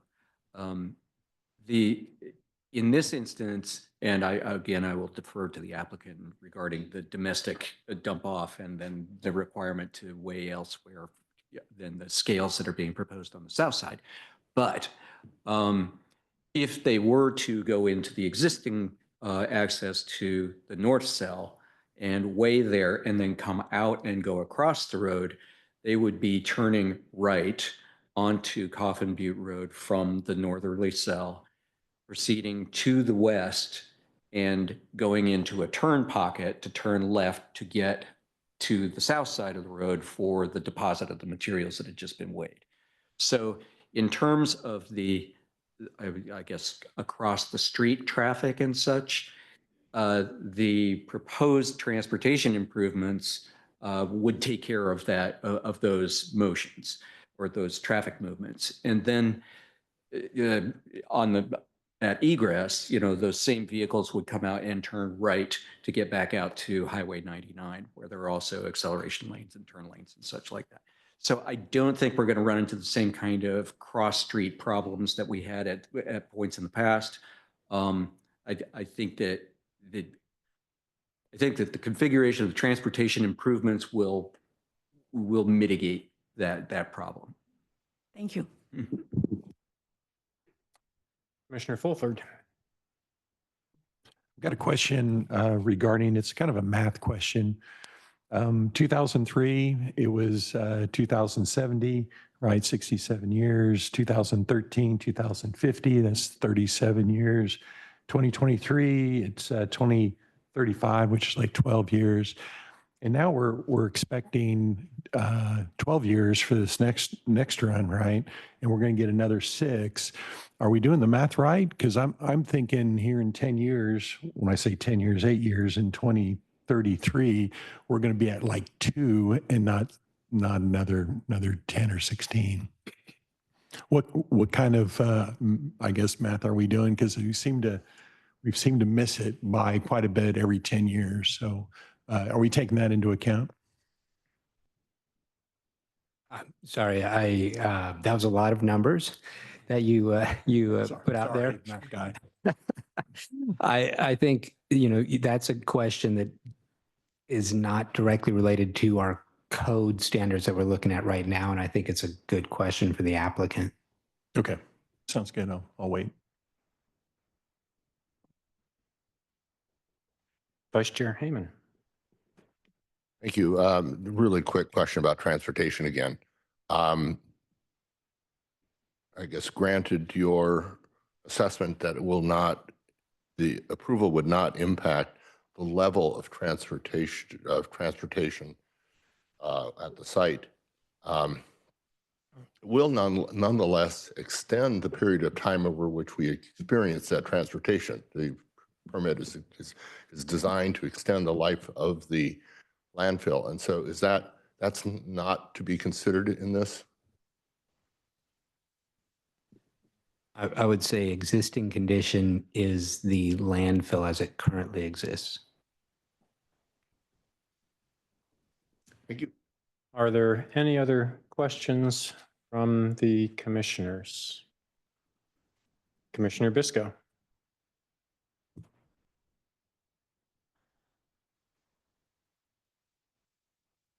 I'm going to circle back. We've touched on it with a couple of the commissioners. Thank you, Chair Fowler. Related to the traffic analysis and what was presented in the staff report, and it's related to the traffic question also of Commissioner Heyman. Just confirmation, if there is an approval of this landfill expansion, to Commissioner Lee's question, I believe it is in the franchise agreement that the tonnage cap on the waste that is brought into the landfill will be lifted. Is that correct? Meaning the agreement that we have that only X amount of tons comes in on an annual basis, that will go away. That is correct. It'll go away in the franchise agreement. Correct. But the land use decision, if it was approved, could include a tonnage cap. Can you clarify what you mean by the land use? Did you say application if approved? So the conditional use permit could include a tonnage cap. I think the tonnage cap is in the franchise agreement. If there's, and I think it says, but I really now I'm wishing I had that agreement here and I don't. If the expansion is approved, the tonnage cap goes away. But I don't see any reason why the conditional use permit couldn't include a condition of approval that imposes that tonnage cap. Very good, thank you. With that in mind, we come back to the compliance management of Benton County. We have a compliance officer that it sounds like won't be involved in managing compliance. Conditions of approval were found during the Benton County Talks Trash process to be not enforced by Benton County, might be the way to say that, quite significantly. And the landfill in itself, under their management, did not pursue those conditions of approval and a compliance as was agreed. So in the instance, let's say that we do have that opportunity to put a tonnage cap as a condition of approval. What would the enforcement, and this is probably for Benton County, what would our enforcement options be? Because we had exceeded the cap, tonnage cap, in several years prior due to wildfires and some other scenarios that were presented. I'm not sure the actual reasons, but we had exceeded that tonnage cap before. So what enforcement options would we have if we were to put a tonnage cap on in this space? And that tonnage cap does relate to the traffic amounts that we would see and the traffic impact analysis that we've been provided.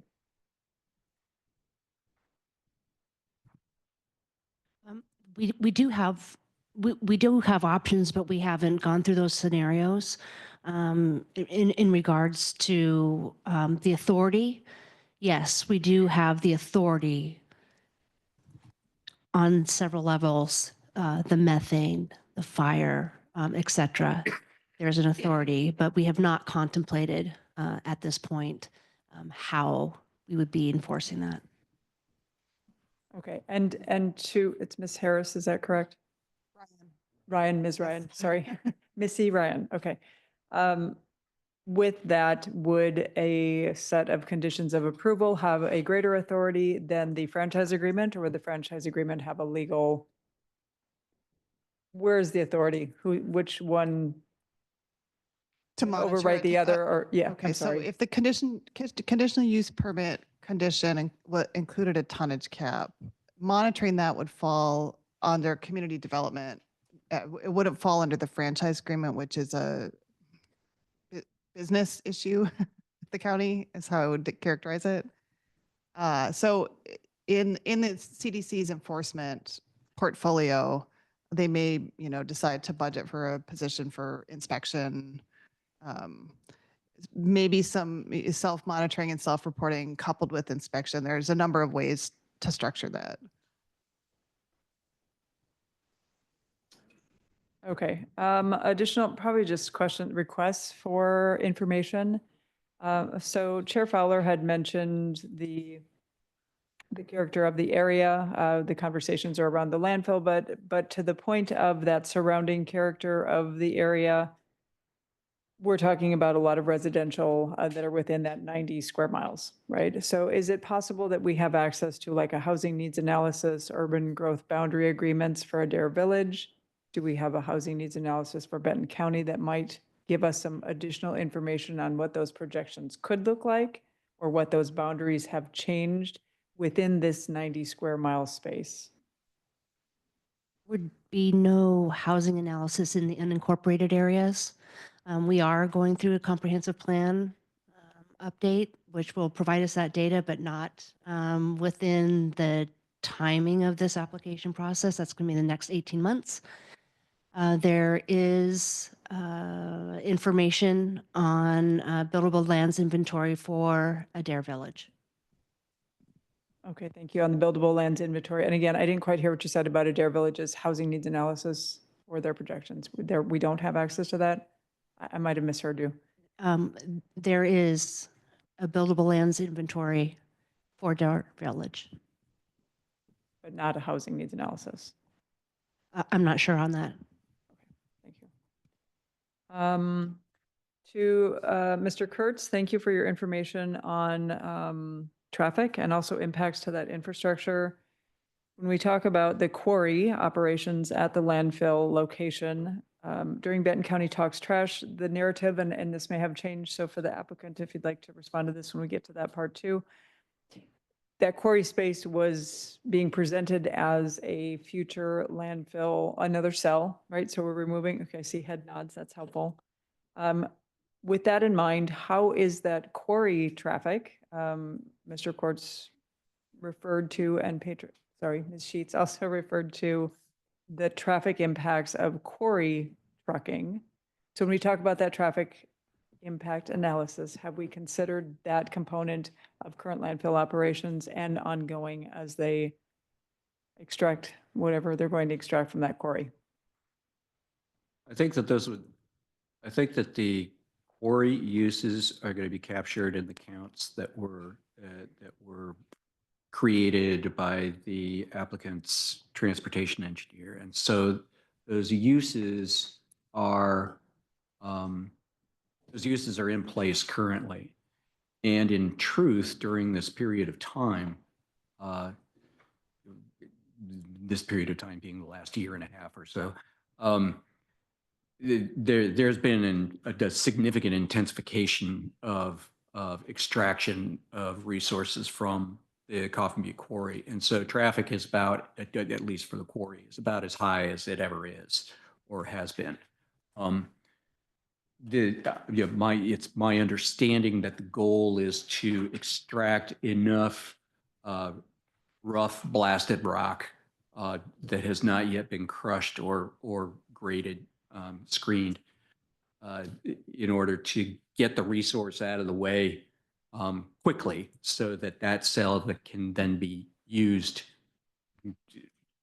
sooner. Now, again, I think this is a question for the applicant because they're working in symbiosis basically with Knife River to accomplish this task. And the only reason I know this is because we received a lot of complaints about truck traffic from Coffin Butte delivering rock to areas, to various areas, and there were traffic complaints and use complaints and that sort of thing. So we addressed that issue, I think, also with you all at one point. But the bottom line is that I think that the traffic counts that have been established for the traffic impact analysis that the applicant has provided represents as intense a use for the quarry as you could possibly portray. So, at least higher than what I would consider to be normal commerce. So, thank you for that, Mr. Kurtz. A couple questions came up from the commissioners previously about, I think it was Chair Fowler was talking about, in the process might have been known as reclamation. When I was reading this application, I was also seeing information. We've got two separate funds. I believe one was a $16.1 million fund, perhaps if I read it correctly, to manage the site after closure. But there's also a reclamation bond. Is that correct? Somebody, and that bond is intended to, in the case of, say, leachate remediation or other issues over the lifetime of the landfill after closure. Is that an applicant question? Is that a county question? Do we have numbers on what that bond is? And can you clarify the difference between that ongoing maintenance after closure and then the reclamation specifically? We'd have to look into that specific question and get back to you. Right. The applicant would probably know. Right. There's a lot of reference this evening about a secondary, additional, updated, revised staff report. Do we have a time frame on when that will be? And will we have a 7-day period before the meeting that we need to apply that updated staff report? Yes, you will have that at least 7 days before you deliberate.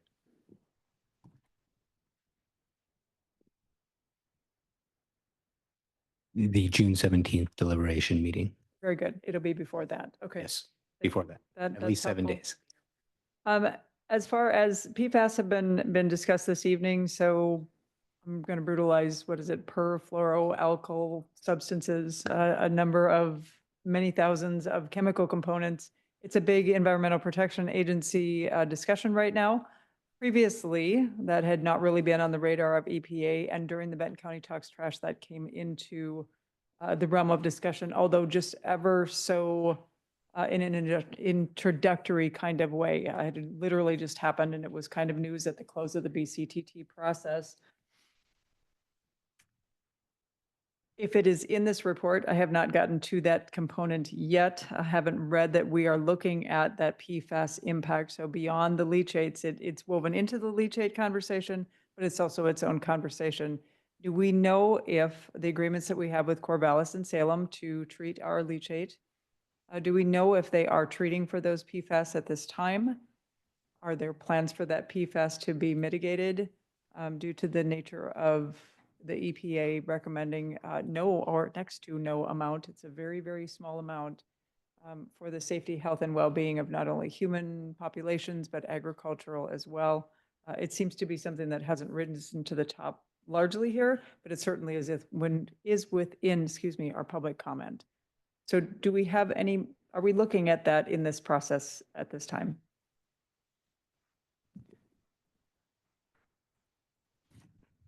We haven't provided comments on PFAS in the staff report, and I don't believe the applicant has provided comments on PFASs.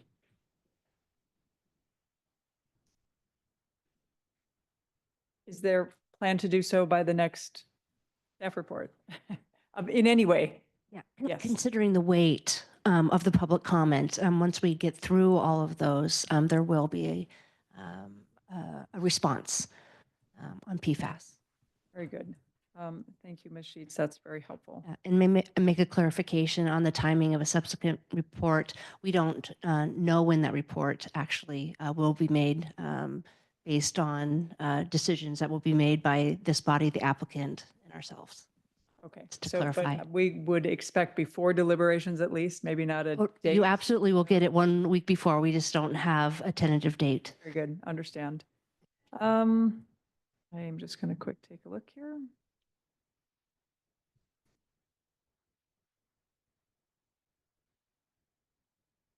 The current state, this will be my last question, I believe, or related questions. The current state of the DEQ permits for the landfill, do we have a status of where they're sitting right now?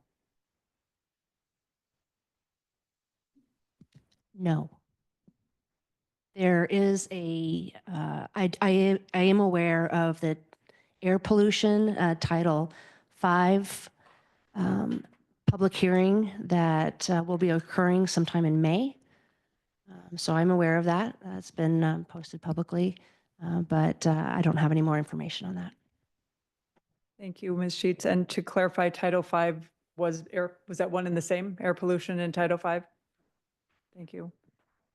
And do we, just maybe procedural and perhaps this is a legal question, with the investigations going on for the methane reporting with DEQ at the state, does that impact in any way this process? Is it something we need to take into consideration?